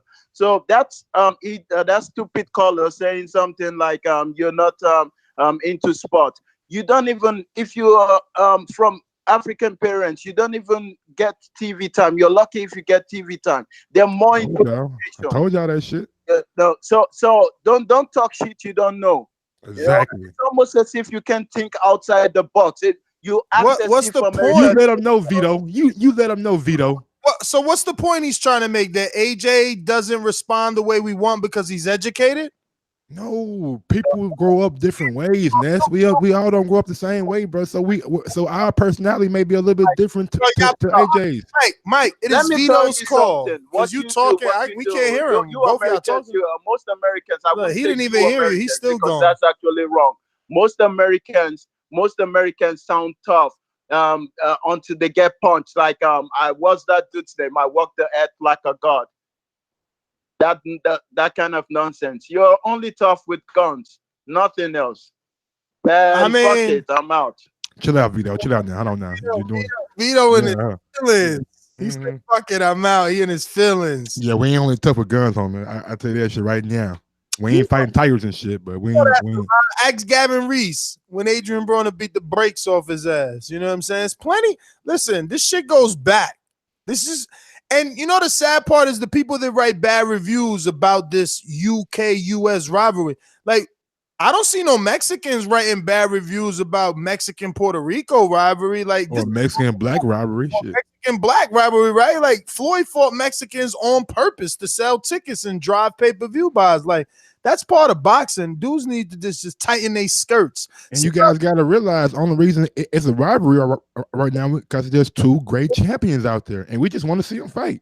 That's how rivalry start. Somebody got to be great, and somebody else got to be great. Anyway, Vito talking shit because he talking about most Americans only tough with guns and all that shit. We got he bullshitting. Water Wars on TBV. He could get some sauce with everybody if he wants some. You heard him, Vito. All you gotta do is pick a division. There's action in every division. There's somebody in every division to prove that they ain't no punk. That's all I know. Because we play for sport over here and it's for free. Unlike AJ won't get in the ring for 50, we get in the ring for free. So Stunner in New Jersey. TBV, what's good? Y'all hear me? You It's kind of muffled, you know what I'm saying? Like you under a pillow or some shit. You living over there with Mike. Nah, you ain't living here, dog. Y'all hear me now? Yeah, you sound much better. What's going on? Now, first off, I just want to bring this up. I don't know if I've told you, I'm Nigerian myself. Uh-oh. So, just want to throw that out there, right? Fire shit again. Now, so as a fellow Nigerian, you must be upset at AJ for all this fucking ducking. Oh, extremely upset. I mean, I'm honestly, I'm at the point where I'm kind of upset at the fact that he's even Nigerian, to be honest, because harsh reasons. I don't got to go into it. No, but let me get into what I'm going to say, though, because this is the main point that everybody's missing in all of this. The main thing and everything is who's telling the truth between Deontay Wilder and Anthony Joshua. But here's the point that everybody's skipping over. Before these guys were boxing, I want to go back to, like, the grassroots. We have Deontay Wilder. His parents were pastors, right? This guy was a church-going kid, always going to church. often saying Bible verses and whatnot. That's Deontay Wilder. Anthony Joshua. This nigga was selling mad packs. This nigga got caught and busted in like 2012. Niggas that move packs have to lie many times throughout the day. All this ducking that he's doing and all this ducking and dodging and lying that he's doing, this ain't nothing new to this nigga. Like, everybody's missing this point, like, and everybody's like trying to like get this shit twisted. Like, oh, wow, this nigga don't tell lies. Like, he say what's on his mind, bro. And I don't know, man. This nigga AJ was caught in 2012 driving a motherfucking Mercedes Benz, had motherfucking drugs in his fucking sports bag. This is the nigga that's uneducated, not Wilder. All that shit he's saying, bullshit, man. That's my call. Stunning, New Jersey. Let me tell you, I've been back here laughing. Nigga, I'm having flashbacks here. Tell you to my laughing, nigga. The fuck you had shit funny right now, nigga. I just all the years, I don't know if it's years, but he definitely been calling it for a minute. Look, and he dropped off too. Like he let it out and dunked. He don't want to listen. Packs, nigga. Yeah, he's selling packs, nigga. Yo, I love that people air it out, man. I swear, I don't know what was the morning show when I was coming. I feel old right now about to say this, but there was a morning show that used to be out, and it used to be like the roll call. I think they called it the roll call. Okay. Bro, you would just air it out every morning, bro. And yo, that's what he just did right now. He did that. His opinion. That is his opinion. Hey, real quick, so just to go back to that attendance for Madison Square Garden, it did sell out. It did over 20,000. What? The Canelo fight. Yeah. It says 20,112. And then and on top of that, they were also didn't Gennady and Lemieux fight there and sell out allegedly? I don't know. Actually, I have to look, to be honest. But I also wanted to say that Chris Algieri could challenge Maurice Hooker for the WBO in February.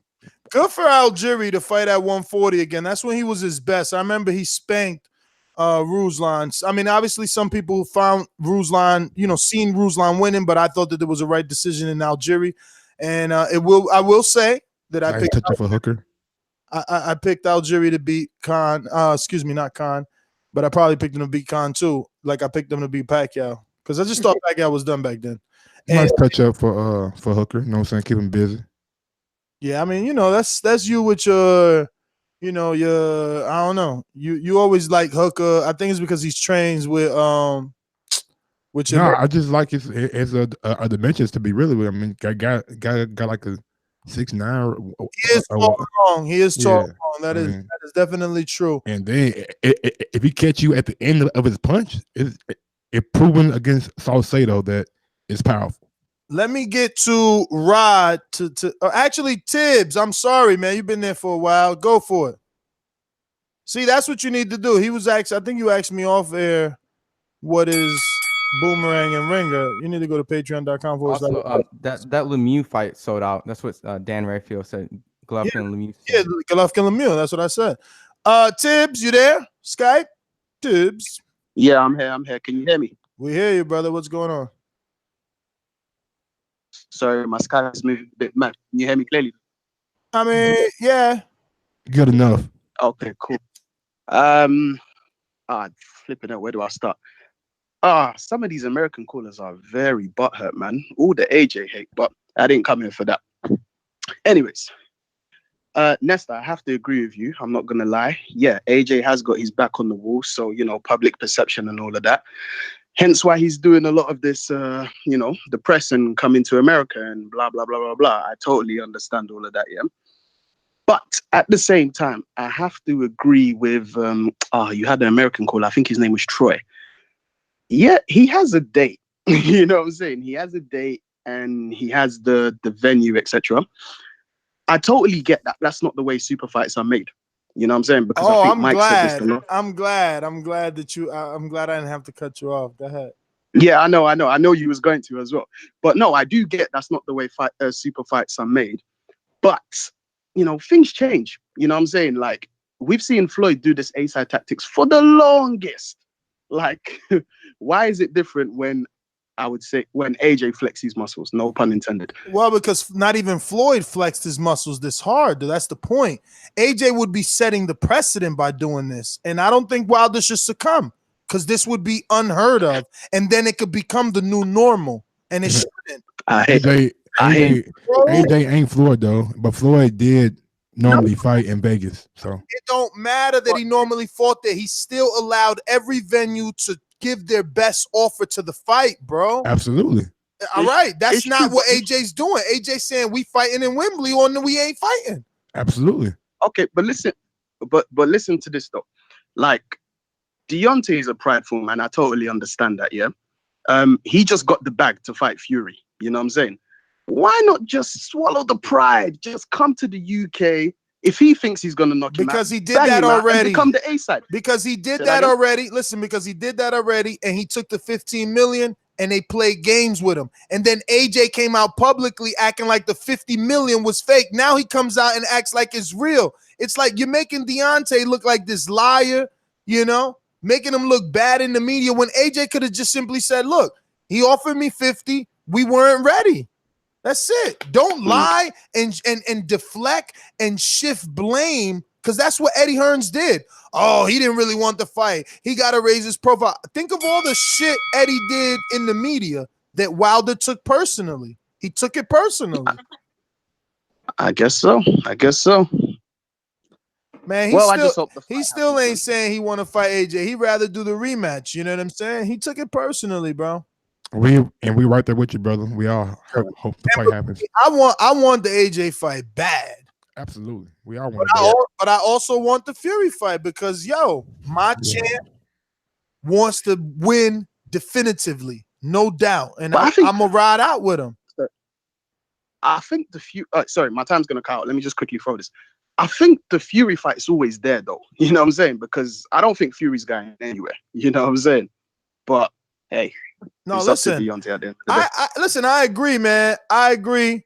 I think that as a businessman, I've said this already. I think, immediately after the fight, the Sunday show. As a businessman, Wilder should take the AJ fight.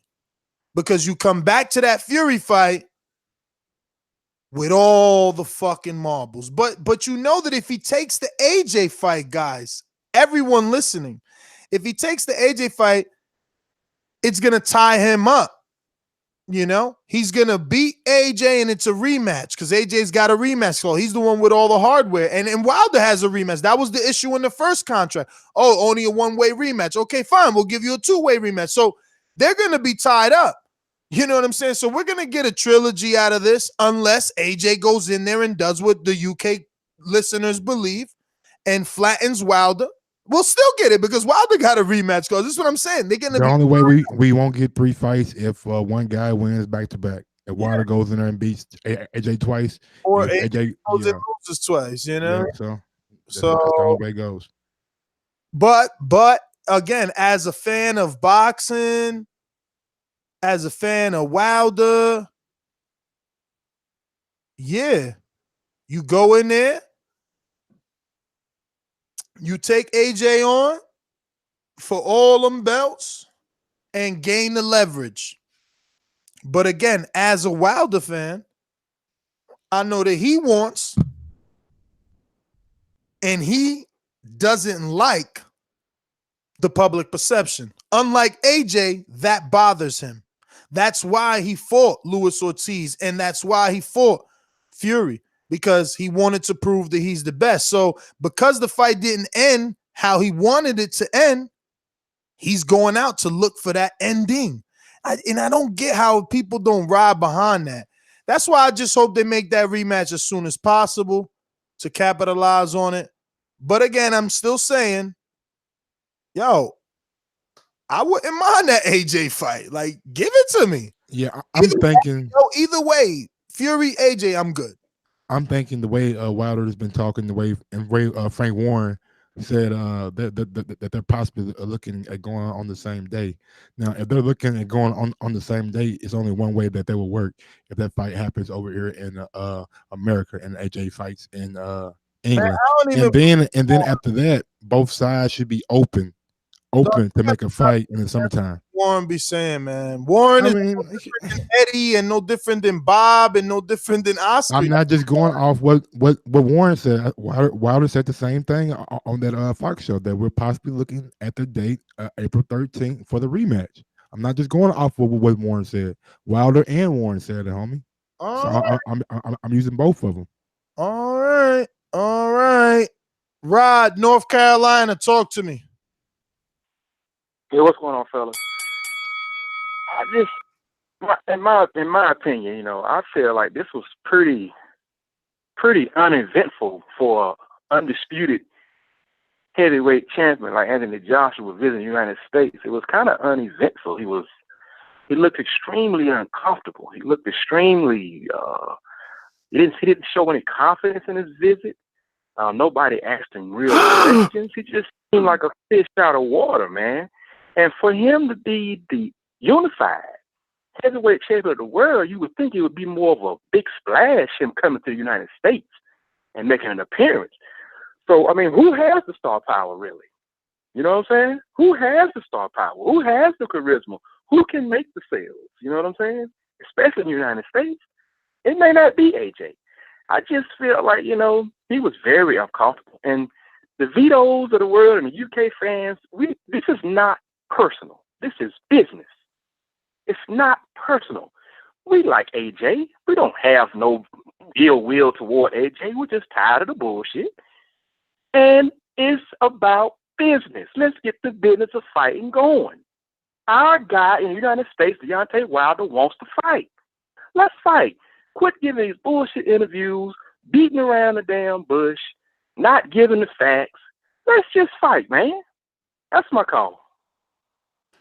Rod, thanks for calling in, North Carolina. That's funny because he usually calls in to defend AJ, from what I remember. Rafi, UK, talk to me. Ralphie, yeah. Yes. Big up to all my USA sheep. What the fuck's going on over there? You guys sound tight as fuck. What's going on? Anyway, rhetorical question. Ness, you need to stop misquoting AJ, my friend. You need to stop misquoting him. Well, at what point did he say the 50 mil was real? He addresses the question of the 50 mil, the alleged 50 mil, and immediately goes on to say that when you look at the alleged 50 mil, when you look at the contract, you see that it couldn't be 50 mil because he could never sell his rights to BT. So then it goes down to 25 mil. And then you look at it further and then it goes down because of another issue. So immediately. Stop 90 seconds. So you don't waste any of your call debating with me. Stop ad-libbing. He never said the words BT. We played the audio, so you're just looking like a liar. All right, take out the BT. You don't think we played the audio? He couldn't sell his exclusive rights, so then it immediately goes down to. He also never said that. Stop misleading the sheep. He also never said that. Play the fucking audio. Fine. 1 moment. Liar. 60 issues seconds. on the financial side of a fighter. So let's say, for instance, that 50 million we spoke about.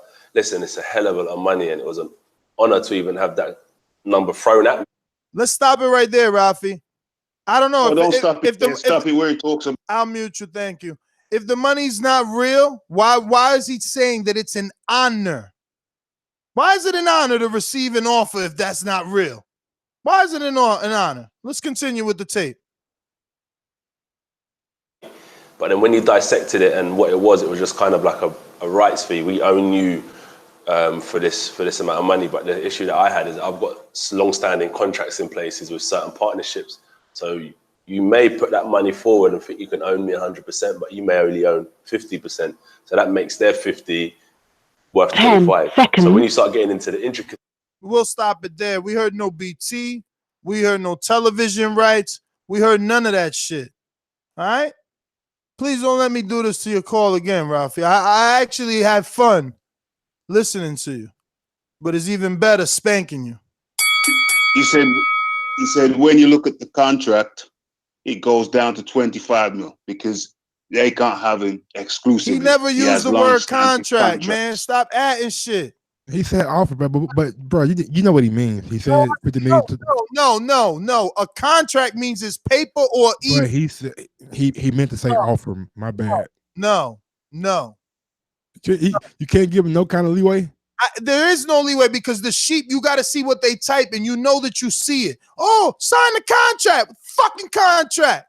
Yeah, ain't no contract. If it ain't no contract, let's not allow him to mislead the listeners and say that AJ said the word con. He did not. Okay. Am I on? You on now? Am I on? You on now? You're gonna get muted every time you lie. We're gonna have to correct you and let the listeners know you fucking lying. All right. AJ just said they offered a contract, which basically said that he had to be exclusive to them for that fight. Yet they had exclusive rights, and he said he has long-standing contracts, which means he could not be exclusive to them. Therefore, it goes down by 50%. That if it's 50% of 50 mil is 25 mil. So it couldn't be 50 mil. So Rafi, you want us to what? I don't understand. So now Wilder needs to offer him. Does Wilder need to offer him 75 million because he's got another fucking deal that he's got to give 25 million to? Like, I don't get what you're saying or what the fuck he's saying. What do you not get? You start off with the 50 mil. He said the 50 mil is real. Yes. AJ comes back, he corrects it, he says no, he's got long-standing contracts, which means whoever they are, could not have exclusive rights. Exactly. So But listen, Rafi, whose fault is that? You want millions of boxing fans to give a fuck that AJ is saying he don't like the 50 million. While it's good, it ain't good enough because he got to split it with somebody who we don't fucking know. We don't know. Let me ask you a question. Hold on a minute. Let me ask you. You think these long-standing contracts that he's fucking talking about, you don't think they cutting him a check? You think he's bound to these long-standing contracts for fucking free? And you want me to give a fuck that he got to give half of his 50 to these long-standing contracts? He ain't got to give half of his 50. What he's saying is the money from the contract maybe came from an outside source where the outside source had rights over in, let's say, just hypothetically, over in London.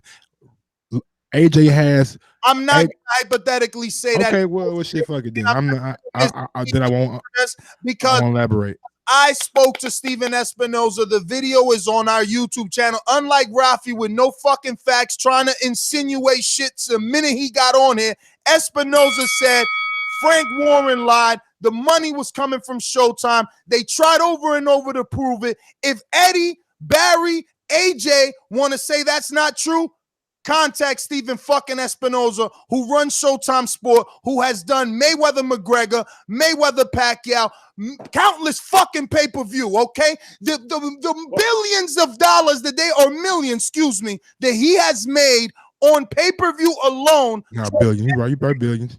I don't give a fuck. The millions that he's made trumps anything AJ and Eddie have done in that little ass fucking country. So don't give me that bullshit. You can respond to anything. You can respond to anything. Like I told you before, you're going to get muted every time you say a lie. So I can respond, right? Right. Okay. Espinosa came out with no facts. Espinosa came out with statements. Okay? At no point did he show you anything to back up what he said was a fact. So Espinosa, I'll correct you. You said Espinosa came out with facts. Bullshit. Brother. Espinosa came out with statements. His job title alone, okay? It is Eddie Hearn's job now to prove him wrong because he is the head of Showtime Sports.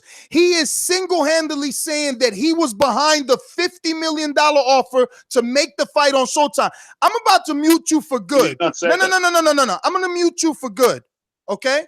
Because you need to watch the interview because you're making no sense. The man that makes all the boxing on Showtime says he was part of the 50 million, that the 50 million was coming for him, and you're saying that that's a lie because he didn't prove it. That's his job. Yeah, I can't. His resume proves it. Can't argue that point. The fact that he made Mikey Garcia versus Earl on pay-per-view proves it. The fact that he made motherfucking Tyson Fury versus Deontay Wilder proves it. The fact that in January 19th you got Broner versus Pacquiao proves it. The fact he made Pacquiao Mayweather proves it. Like, Rafi, you know, it's sad that you sound this way because me and Mike thought highly of you, but nothing you said is right today. You should go you can't really say about Espinoza lying. And get a new fucking angle. Okay. We know who Wilder. He ain't Frank Warren. I don't see Peter Nelson out in the media, you know, saying that he's a liar. No one's calling him a liar, right? What happened? He ain't got a job no more. They can't call him a liar. No, the problem is because Espinoza's out there and what he's saying is a direct, you know. I mean, we know why, but we know why they're calling him a liar though. So we ain't really got. I mean, they're going off the Eddie Hearn train. 3 hours. They going off the AJ Love. I mean, so they already know. We already know why they call him a liar. But when you're dealing with a person that deals exclusively with Wilder fights. Every time he fights on Showtime. So that tells me that Espinoza has a direct partnership or whatever with Wilder. So if he says the 50 million came from Showtime and Showtime only, that means that the 50 million came from Showtime and Showtime only. So are we agreeing that obviously this $50 million was a legitimate deal that AJ had an opportunity, but he didn't like what it was? They said it. I mean, I'm not. If it's fake, why am I honored about a fake deal? Like, so okay, check it out. Mike, Ron, HBO wants us to do a HBO boxing podcast. What? For real? Oh, I'm ready. Well, hold on, not HBO. HBO ain't HBO ain't pop right now. We want to look around and lose that shit. Why not? Because it's supposed to be fake, right? It's fake. But we should feel honored. Show me where the fucking logic is in that. I get called stupid over and over in the chat. Where's the logic in that? Right? It's a fake offer, but we should feel honored. We know HBO is not in boxing business, but they want us to do a boxing podcast, Ron. Why the fuck don't you feel honored? Must be a UK thing. Since that's something you know, Mr. Joshua likes to say, it must be a UK thing to, you know, feel honored for fake shit. Maybe in the UK they should give me a fake award too, so I can feel honored. Now, with this hypothetical offer, was there any kind of hypothetical money tied to it? What hypothetical offer? With the HBO. Was it money? Hours? Is it money with it now? Look, like, Miley, come on, man. Don't play with me. You give me an offer bro. now. You know what I'm saying? Give me a little percentage. You said, fuck this honor shit. You give me that slave contract episodes, something like that. I mean, let us know. Listen, then I'll be like, then I could judge my level of disrespect, how I would feel. Listen to me. You can attach a hypothetical $50 million, I guess, because again, it's. Let me stop saying that it's a fake offer because you know he lives and you know. Yeah, that shit real, nigga. Showtime offered it, nigga. It's coming from Showtime. Fuck HBO. And they know it's fucking real. There's a comment here that I want to address. Where did it go? Oh man. But yeah, man. Look, I would be flattered if it was like $50,000. They say, hey man, yeah, I would be flattered. So yeah, you absolutely right. You wouldn't be flattered by a fake deal. You will be flattered by something. Yo, hey Rafi, they said your spirit left your body after that. Yeah, I get out Rafi, man. Rafi brings balance to the show. I like Rafi. I know what you meant, Rafi, but at the same time, you can't call what Steven Espinoza did. You see them do many, many big events, bro. You seen them on stage with Mayweather and McGregor. McGregor called him a fucking weasel every fucking press tour, made him famous. So you know that this guy does big time shit when dealing with boxing. I don't know. Hey, I can't find the comment, but I'm gonna paraphrase it. Oh, there it goes. Milwaukee Buck says Espinoza equals statements. AJ Eddie equal facts. Now look at Ron. I know you finna say something crazy, but you cannot watch a Showtime fucking press conference and without Steven Espinoza getting on a panel, the chat is gonna say fucking weasel every press conference, and that comes from one person and one person only. The UK viewers write that. I mean, probably some Americans too. Yeah, I mean, obviously, I be thinking it like in my head, like, damn, come McGregor call a man fucking weasel. Well, yeah, because think about it. That was two entities going at it, and then now it's adapted. If you have a problem with Showtime, you call them a weasel. Like when the MMA fans had a problem with Floyd was this, with Steve Espinoza, weasel. Man, you killing me, Ron. You killing me, dog. So just to interpret Milwaukee Bucks statement, basically, right? If Espinoza says something, those are statements. But if AJ and Eddie say something, those are facts. You know what I mean? It's cool. It's cool. But big facts. I guess about that time. Listen, join us tomorrow for an episode of Untitled. We're gonna go live during maybe the 1 p.m. ish time. We're gonna officially set that time in stone. It used to be 7 p.m. That ain't working. But we're gonna set that time in stone. And we also got the morning show at 9 a.m. Don't forget that. Join us at 9 in the morning, Eastern, 8 Central, 6 a.m. on the West Coast, 2 p.m.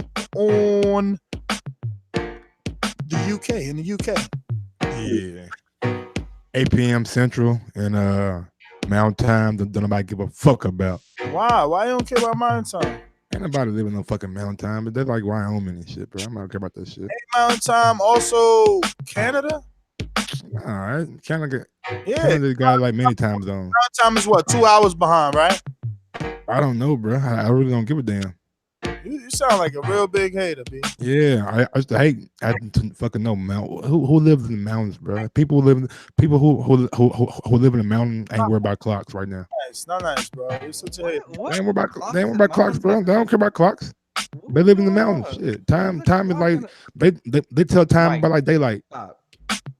Yeah, they move like stones and shit. Like when the shadow go over this side of the stone, they know it's like 5 o'clock. Yo, Oz, thank you for sending me that video. He just sent me the video. I know you see me on the video. He just sent us the video. We about to review that. This is probably the morning show topic right here. Eric Kelly. The title is Eric Kelly tells Joshua he don't want no smoke with Wilder. Because this is what Americans do. We walk up on you and we tell you how the fuck we feel. You UK softies just don't like that we keep it real. What the fuck? What's wrong with telling somebody how you feel? I like somebody to tell me, bruh, XYZ, and it's like, damn, I ain't know that was hurting your feelings. I'ma try and change, or fuck, Mike. Whoa. You not hurt my feelings. I'm using you as a hypothetical, like, oh, fuck. Nah, why you ain't use Ron? Gonna change. Why you ain't use somebody that's like already gone? Oh shit! Why you saying Ron right here? He ain't gone. Damn. I'm not saying like Ron. I said why you don't use Ron or somebody that's already gone. Ron, you trying to send Ron into fucking Ron coming to the East Coast? Yeah. Hey, watch out! January, Ron G invading Brooklyn. Brooklyn, watch out! Take on the fucking world. Send you to the TBV graveyard. Now you talking about you taking over the world. Bro, I said Ron or somebody that's already gone. Don't put words in my mouth. Why you talking about Rob? He ain't here to defend himself. Who said anything about Rob? Yo, you did. You got Rob, Boxing MD. You got like all kind of people that you said you been through. Whatever. Yo, it's all love, man. It's all love. Don't feel like it. Subscribe to youtube.com/theboxingvoice for the latest and greatest interviews with your favorite fighters. Yeah, we back on the main channel, bitches. Can't take it. 9 a.m. in the morning. Anyway, I'm your host, Nestor Gets my music, Instagram and Twitter at NestorGio. Follow me on IG at Grouse1911 or on Twitter at Grouse2312. 2312. And you can find me at Ron G FIQ. Mike, people in mountains have clocks. All right. Oh, for real? They don't use stones no more? Super chat. Ohio runs boxing. Mike, I was watching BBC versus One Leg Midgets.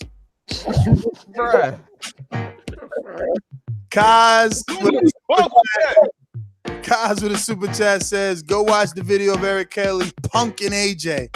Thanks for the link. I'm about to watch that right now. That's probably going to be our morning topic if it's that good. But yeah, peace. Peace.